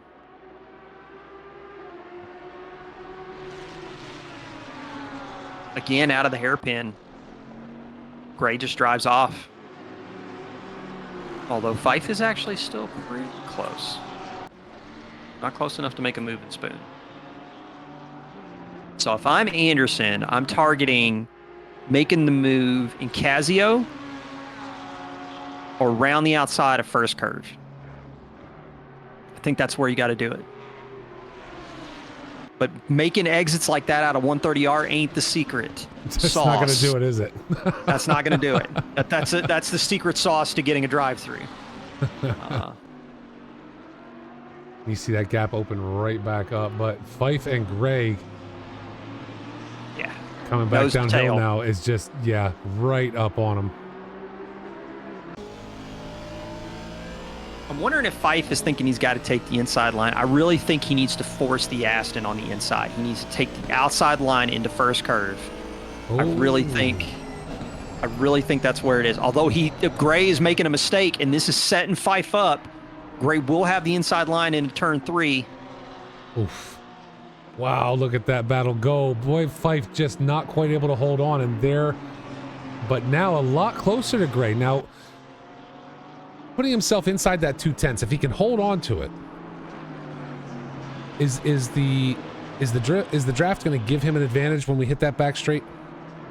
He's got to get closer than he is out of the exit of the hairpin. That's the area where Gray is building just enough of a gap to keep him out of touch for Spoon. I think for the Lambo and the Aston's handling characteristics, I think he's got to do it either in Spoon, Casio, or into the Snake. Okay. I think he needs to put himself in a position. Although he's got some, I think that's some back marker traffic that. No, that's Miko Lepola right there behind him, and Mike Burkhoff's not that far back too. Oh wow! So this whole battle with Gray has closed this up now. That is wild.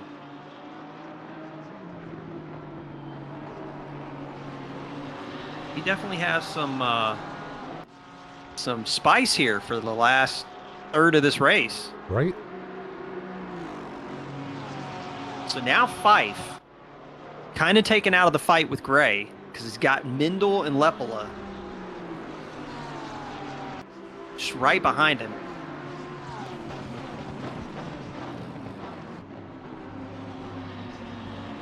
Goes Gray again over the curb. That much. I think he's got to be sitting on some warnings, man. You're not in the helicopter shot when Gray takes that curb, but let me tell you, he is not on the track. Anyway on the track. Like his right tire on the exit of Casio is like, I'd say like a 2-3 feet off track. Like, okay. If that's not a cut, I don't know what a cut is. Dimitri Athwal, Charlie Booth trading blows.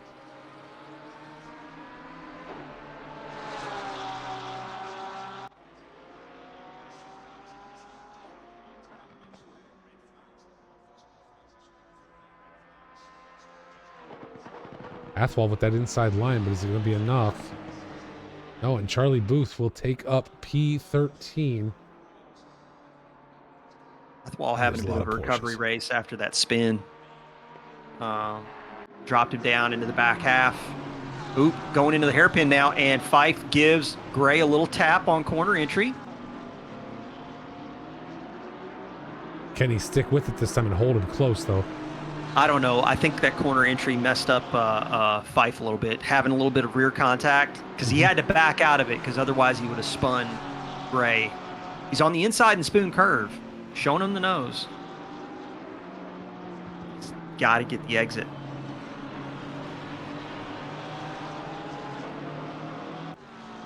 Looks like he may have this time. This might be it.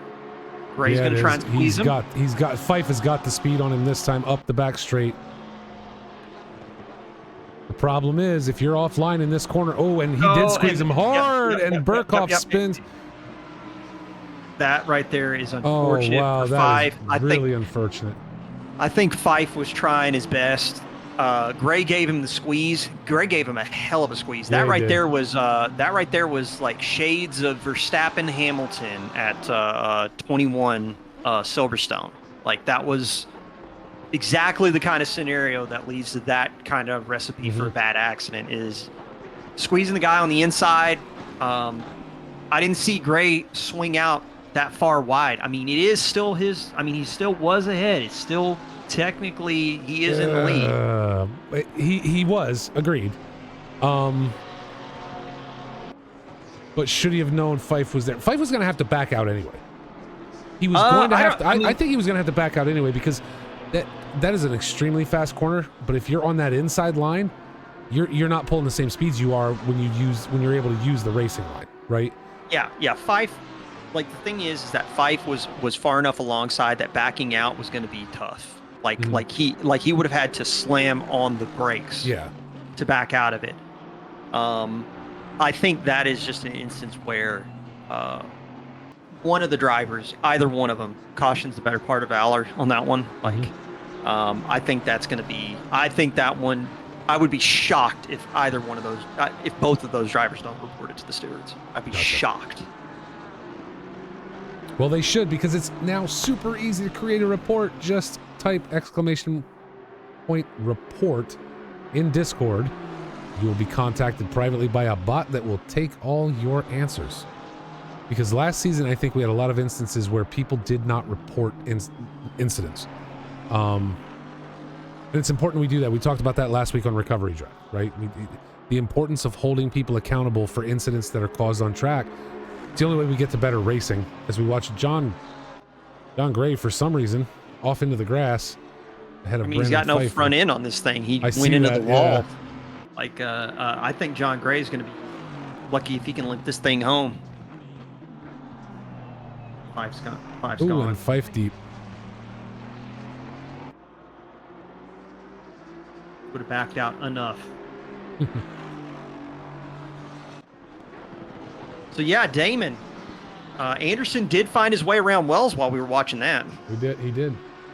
Jake Wells actually all the way back to P4 now. Bias Gable sitting in third. Matt Damon continues to lead this. He's had no problem the entire race. Anthony Anderson in second right now. Tobias Gable about a second and a half back. Been trying to kind of keep an eye on that. It's been flexing, you know, down to about 1.5, 1.3, but then stretches back out. So not really closing it down as from what I've seen so far. Gray and Pfeiffer coming back together. So it looks like Tom Foose, like Lepela, Mendel, Burkhoff, and Foose all running into some back market traffic. So it's kind of like causing a bit of a mix-up in their fight. Okay. Anderson getting around Wells, checked out. We're talking 6 seconds, almost 6.5 seconds. Gable, 1.2 seconds back. If Wells doesn't get a move on, he's going to have Lepela and Mendel checking in here in a minute. Doing a wellness check. You still on track, sir? Looks like Mendel may have to deal with Burkhoff before he can think about getting up there with Wells, though. Looking at Wells' car, I don't see anything wrong with it. Could he have gotten his fuel numbers wrong? Could he just be just trying to save to get to the end? Because his pace is dropping off. Massive.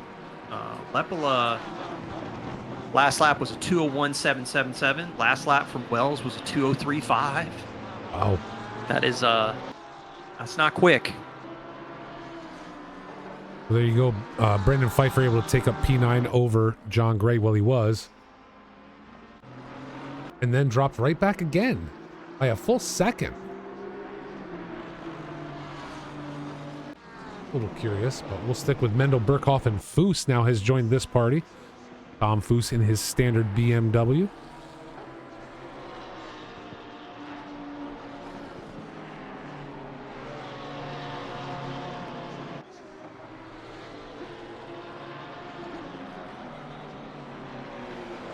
So Tom Foose in the M4 sellout is definitely got some pay. I mean, that's the name of his team. I didn't name it. The M4 sellout. I mean, he's got 6/10 on Francisco Mendel. Oh, wow. So, like, Burkhoff and Foose want to find their way around Mendel. Mendel's just going to white knuckle as long as possible and try and stay out in front. They want to clear Mendel as fast as they can because Lepela is just driving off. Now 2 seconds between Lepela and Mendel.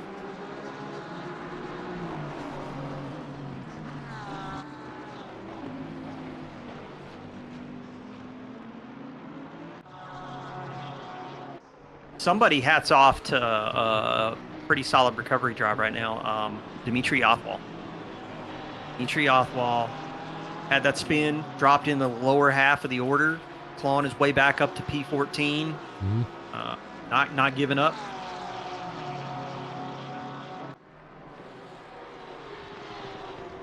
Yeah, down 10 spots on the day, so a little disappointing there. But as we look here at the changes, Anderson up 3, Gable up 3. Jake Wells now down 1, but Miko Lepela up 9 spots on today, along with Tom Foose up 11. So some great driving there. Timothy Glendinning in the Audi. One of the only 2 out there, up 10 spots. Rob Kesar up 8. A lot of great moves out there today. Yeah, Miko Lepela, if finishing in this order would take the top result in silver category, followed by Mike Burkhoff, John Gray. That would be your podium as is. And Francesco Mendel, as we watch, spun off. Ooh. And causing contact with another car. What is going on here? He's got to get out of the road. So both Burkhoff and Foose find their way around. Now Tom Foose going to look to take on Mr. Burkhoff. Pfeiffer and Gray continue to battle back there for P8. Just going at each other.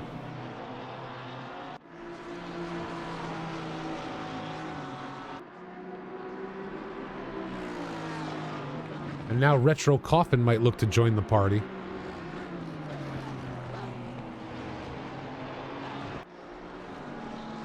Retro Coffin's trying to put some distance between him and the 64 Ferrari of John Gixxer. It looks like Mendel cycled out behind Gixxer in front of Booth.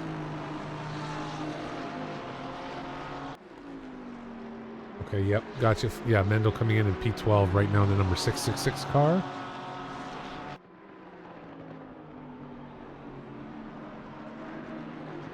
I'm going to leave you here, sir, for a moment. I'm going to step Yeah, away. Be right not a back. problem, sir.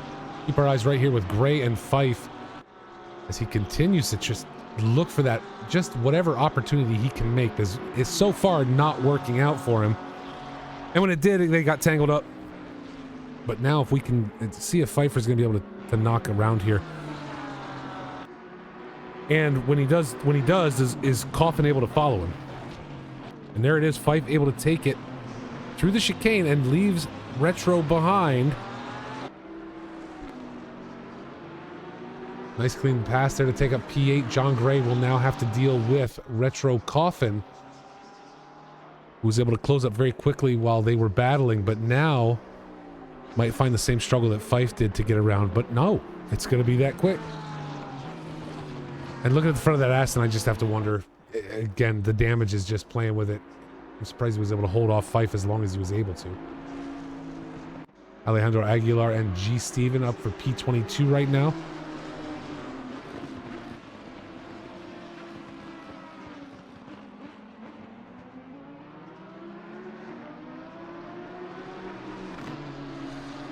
Oh no, Fife is off track. Right there's the spin. We saw it earlier. Looks like Lepola had a moment as well. Burkhoff in front of him now. Yep. In the hairpin. Caught that.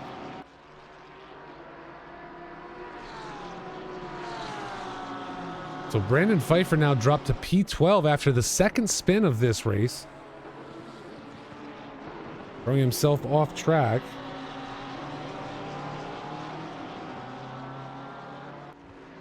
It's a shame too because he worked so hard to get, to get ahead of Gray. Really stuck to him, really fought him hard. And then once he gets around him, ends up sliding out. So now we have to look at Gray fighting with Gixxer and Mendel.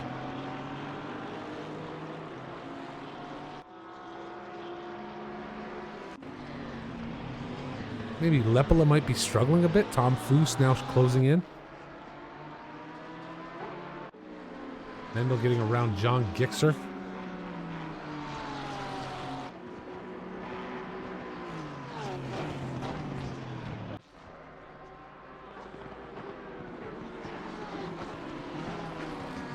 Tom Foose looking for the inside, not quite there. Oh, Alejandro Aguilar losing it in the snake section. I'm showing Anderson with contact on somebody.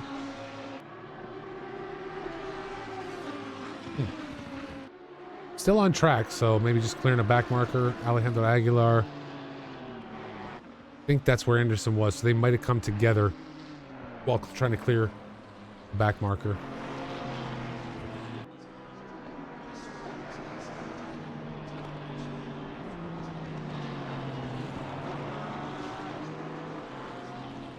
Francesco Mendel now applying pressure to John Gray. Gray with the damage on that car. I mean, look, we watched him lose 2 spots to Foose and Retro. I just...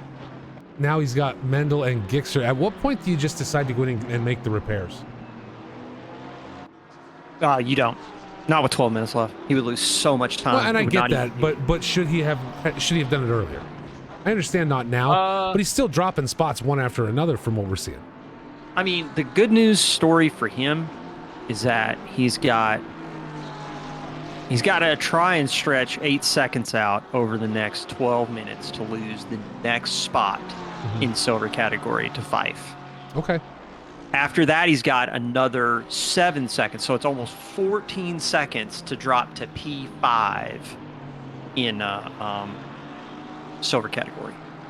So if I'm Gray, I'm not pitting. I'm not going to fix the damage. I'm just going to try and see if I can limp it home. Well, let's take a look up for P2 because Tobias Gable has finally closed down the gap on Anthony Anderson. And we're going to see if Anderson can hold on to P2 throughout the rest of this race. We'll also keep an eye back on Mikko Lepola, holding Tom Foose at bay for now. Much like the Am and Pro-Am race, a lot of great battles throughout this entire 90 minutes. Really hard to find those minutes when either you or I, Phil, could take a bit of a break in a second, right? It's been action the whole way around. This has been a pretty wild race in terms of the fights on track and the players involved and how the cast of characters has been shuffling pretty much this whole race. We've had a few of the usual suspects that have been kind of inseparable, but even now in the later stages, it's kind of a different race altogether. Different fights on track. I mean, you got Burkhoff trying to hold off Lepola. You've got Jixer who's catching Francisco Mendel. Tobias Gable and Anderson are fighting for the second spot on the podium. There's just action all over right now. No, a lot of fun today. A great season opener. Again, folks, don't forget, we're back for the entire season. We will be here next Sunday at 2 p.m. Eastern Standard Time for a sprint race this time. That much I can tell you. Look at Laguna Seca. We're heading to one of your favorites, Phil. Laguna's going to be fun. Laguna's going to be fun. I don't know how much fun I'll the tell you drivers what. are going to have. But I got to tell you, people. 30. So this race started with 30 drivers. Now, 30 drivers at Suzuka, that's fine. It's a 2-minute lap, right? Yep. Laguna's tight for 30 drivers. Yeah. Laguna's real tight for 30 drivers. It's going to get spicy next week, I think, and a lot of fun. It will for sure. It's going to be a wild one. I'm sorry, I'm an idiot. We're not at Laguna next week. Yeah, we are at Laguna. We are. I was on the wrong. Hold on a second. Things doing stuff to me. Gotcha. Things are. You got Laguna. Around. You got a Laguna sprint next week, followed by a Kyle Lamy sprint for round 3. And then, so what I'm interested in, Valencia. Yes. Round 4. We are running 2 more endurance races this season at Imola on June 25th, and at Spa, the final for the season on July 16th. Man, you had to have lost a bet or somebody beat you in a fight so that we wouldn't finish at Bathurst. I don't get to make all the decisions. Sometimes we let Blue do things so that he feels special. I don't know why we wouldn't finish at Bathurst either. It doesn't make any sense to me. Every season should end at Bathurst, shouldn't it? Shouldn't that be the rule? I mean, so there was a period of time where we finished a lot of the 949 seasons at Laguna. Oh, really? Okay. We like to troll the fact that it's Beltian's favorite track. It is not. There you go. Not his favorite track. Fife looking for a move on Gray again. No matter what happens, these guys seem to keep coming back together.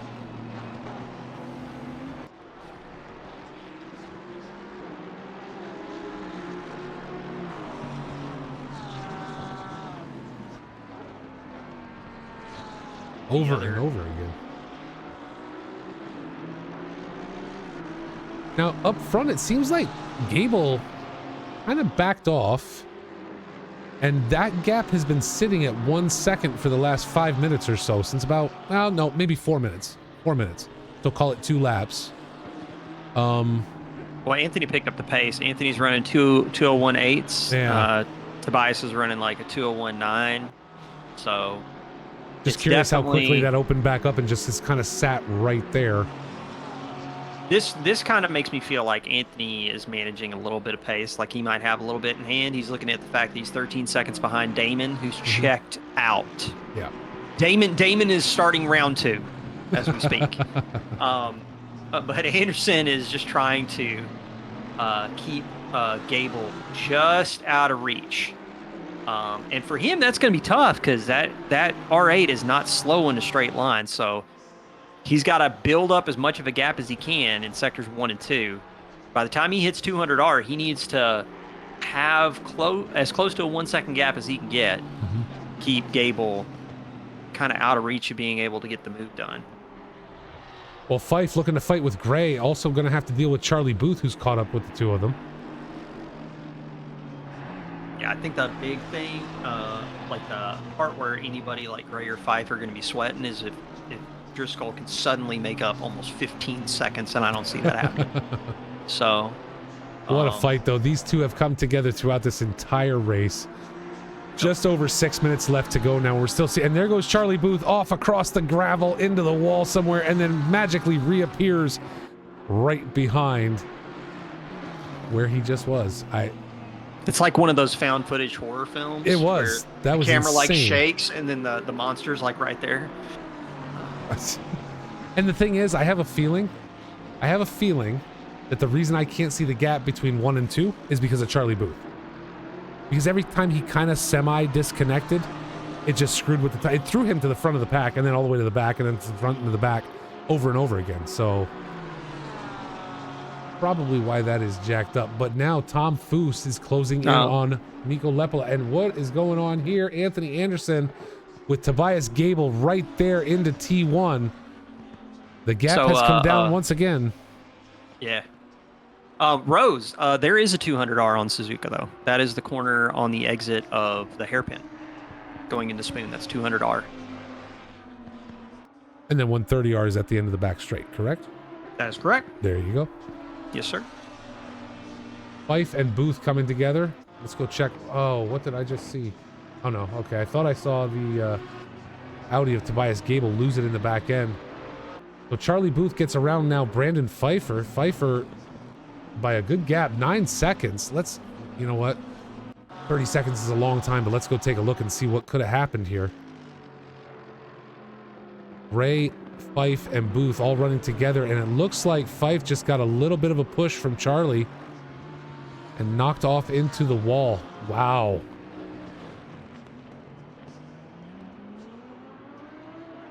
Now the question is 4 minutes and 17 seconds long enough for Fife to catch back up to Gray? I doubt it. That's going to be tough. It's going to be a tough one. But it looks like we are going to get a run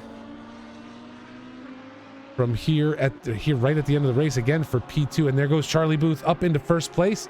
He's current race leader.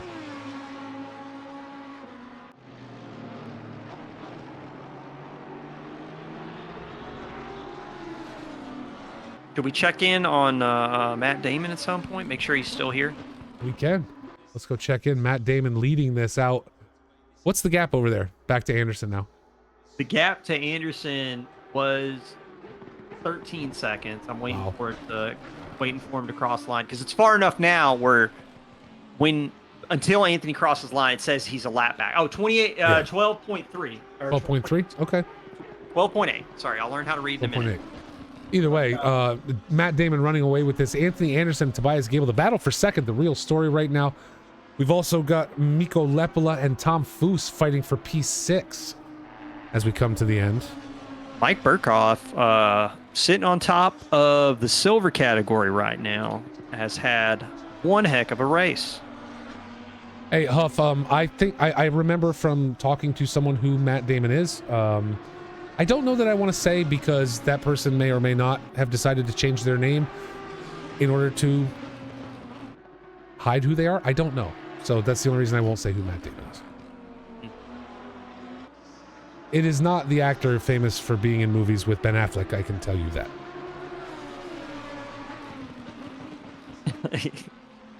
Oh no, Huff, you don't have to dig, buddy. I'll tell you offline. I'm not going to do that publicly. So Good Will Hunting, Oscar-winning actor Matt Damon in the lead of this race. Anthony Anderson going through 200R, being chased down by Tobias Gable.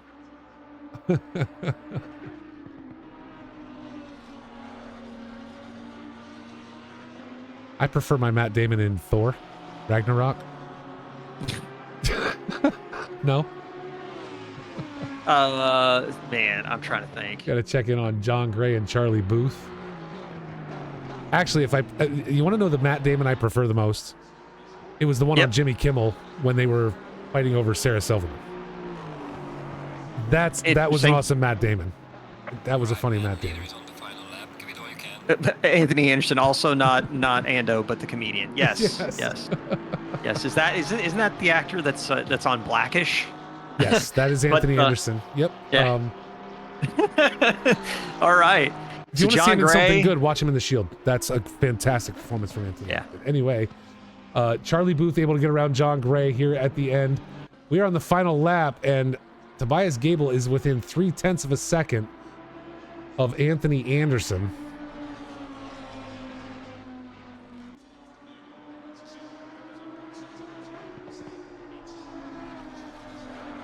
Anthony Anderson just trying to hang on. I mean, gonna be able to probably pull a bit of a gap in sector 1, sector 2. It's very much gonna come down to that exit from the hairpin, I think.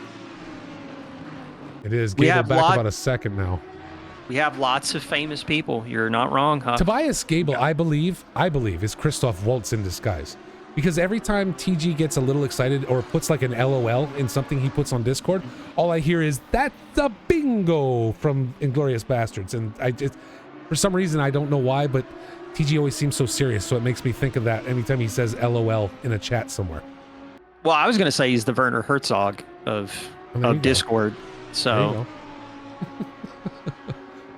no matter what, he is the bot, and today he is going to sit on the podium at the end of this race. Tobias Gable really working hard to chase down Anderson, and so far is not happening. Dimitri Athwal with some trouble.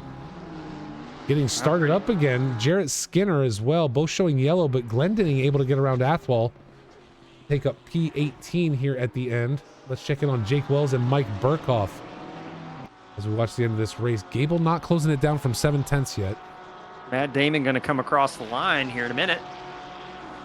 Doing the swerving, taking the win. There we go. Matt Damon is your winner, the number 122 Lamborghini. Now, interesting. We talked about the Ferrari, we talked about the Porsche, right? The new cars. Mm-hmm. Yep. Neither in the top three. Top three Lambos. You got a Evo 2. Oh, okay. Yeah, okay. E1. Sorry. Yep, you got two Lambo Evo 2s in the top 2 spots. Yeah, but you're that right. R8 though. Gable can lay down the Audi. Yep. He really can. I think Mr. Wells is going to have to go back to the drawing board and take a look at that setup, because he was shedding pace like a winter coat. It was just falling off the Ferrari in comparison to the Lamborghini. Burkhoff in the 992 up towards the sharp end of it, top spot in silver. No shock. Burkhoff is, like I said, made of stone. The man is immovable. Yeah, it was a very good race. Absolutely. Lepela, Burkhoff. We had fights between Fife and Gray. Lots of good stuff. Now today, I mean, this was as good as the Am and Pro-Am race today, right? We had battles all the way through. Very difficult to take that opportunity to step away if we wanted to, because it was always something happening. Just to roll through it, Matt Damon is your winner today. Anthony Anderson, Tobias Gable on the podium with Mr. Damon.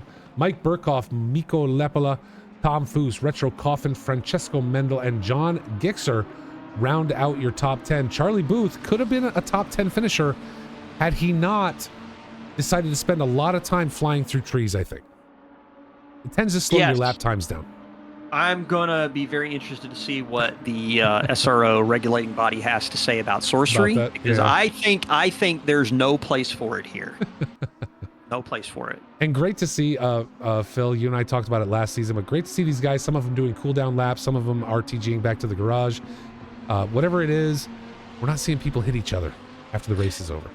You know, aces, thank you for not taking your aggression out on your fellow competitors when they might be attached to what is like a clothes washer motor that could rip their hands off. So good on you guys.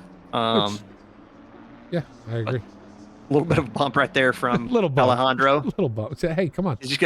I think, you know what I think he's doing? Is he nudging Jarrett Skinner to the line? I think he might be. Is Jarrett Skinner out of fuel? I'm going to go. Jarrett Skinner's race is still going. Jarrett Skinner is straight up out of fuel. I think he's Aguilar said, "Come on, buddy. I'll help you a little bit here." That said, everybody, everyone at home, not all heroes wear capes. Some drive Nissans. There you go. Jarrett Skinner crosses the line in P19. Absolutely fantastic. Aguilar getting him across. Yeah, the lights are off and everything. I mean, he's just going to drift to a stop right there at the end of the pit row. So, Round one. What a race. It's in the books. Phil, thank you so much, sir. You are a gentleman, and I love being here with you. Absolute blast today. A lot of fun. Same as always. Same as Hope always, everybody else man. had a lot of fun. Hope you guys enjoyed watching this. Don't forget, Recovery Drive comes back on Thursday next week at 8 p.m. Eastern Standard Time, or you can always watch after the fact on Twitch or on YouTube. YouTube, we throw it over there because it's permanent versus Twitch is only for, I believe, 2 weeks. So make sure you keep an eye out for that. And then, again, we're back for Laguna Seca next Sunday at 2 p.m. Eastern Standard Time. I will be here. Mr. Phil will be here, hopefully. I know you're traveling at some point. I can't remember when, but that's okay, because either way, maybe Matt joins us as well. You guys are fantastic. Phil, thank you so much, and thank you to the drivers this week. It was a lot of fun. Thank you so much for having me. Looking forward to the next race.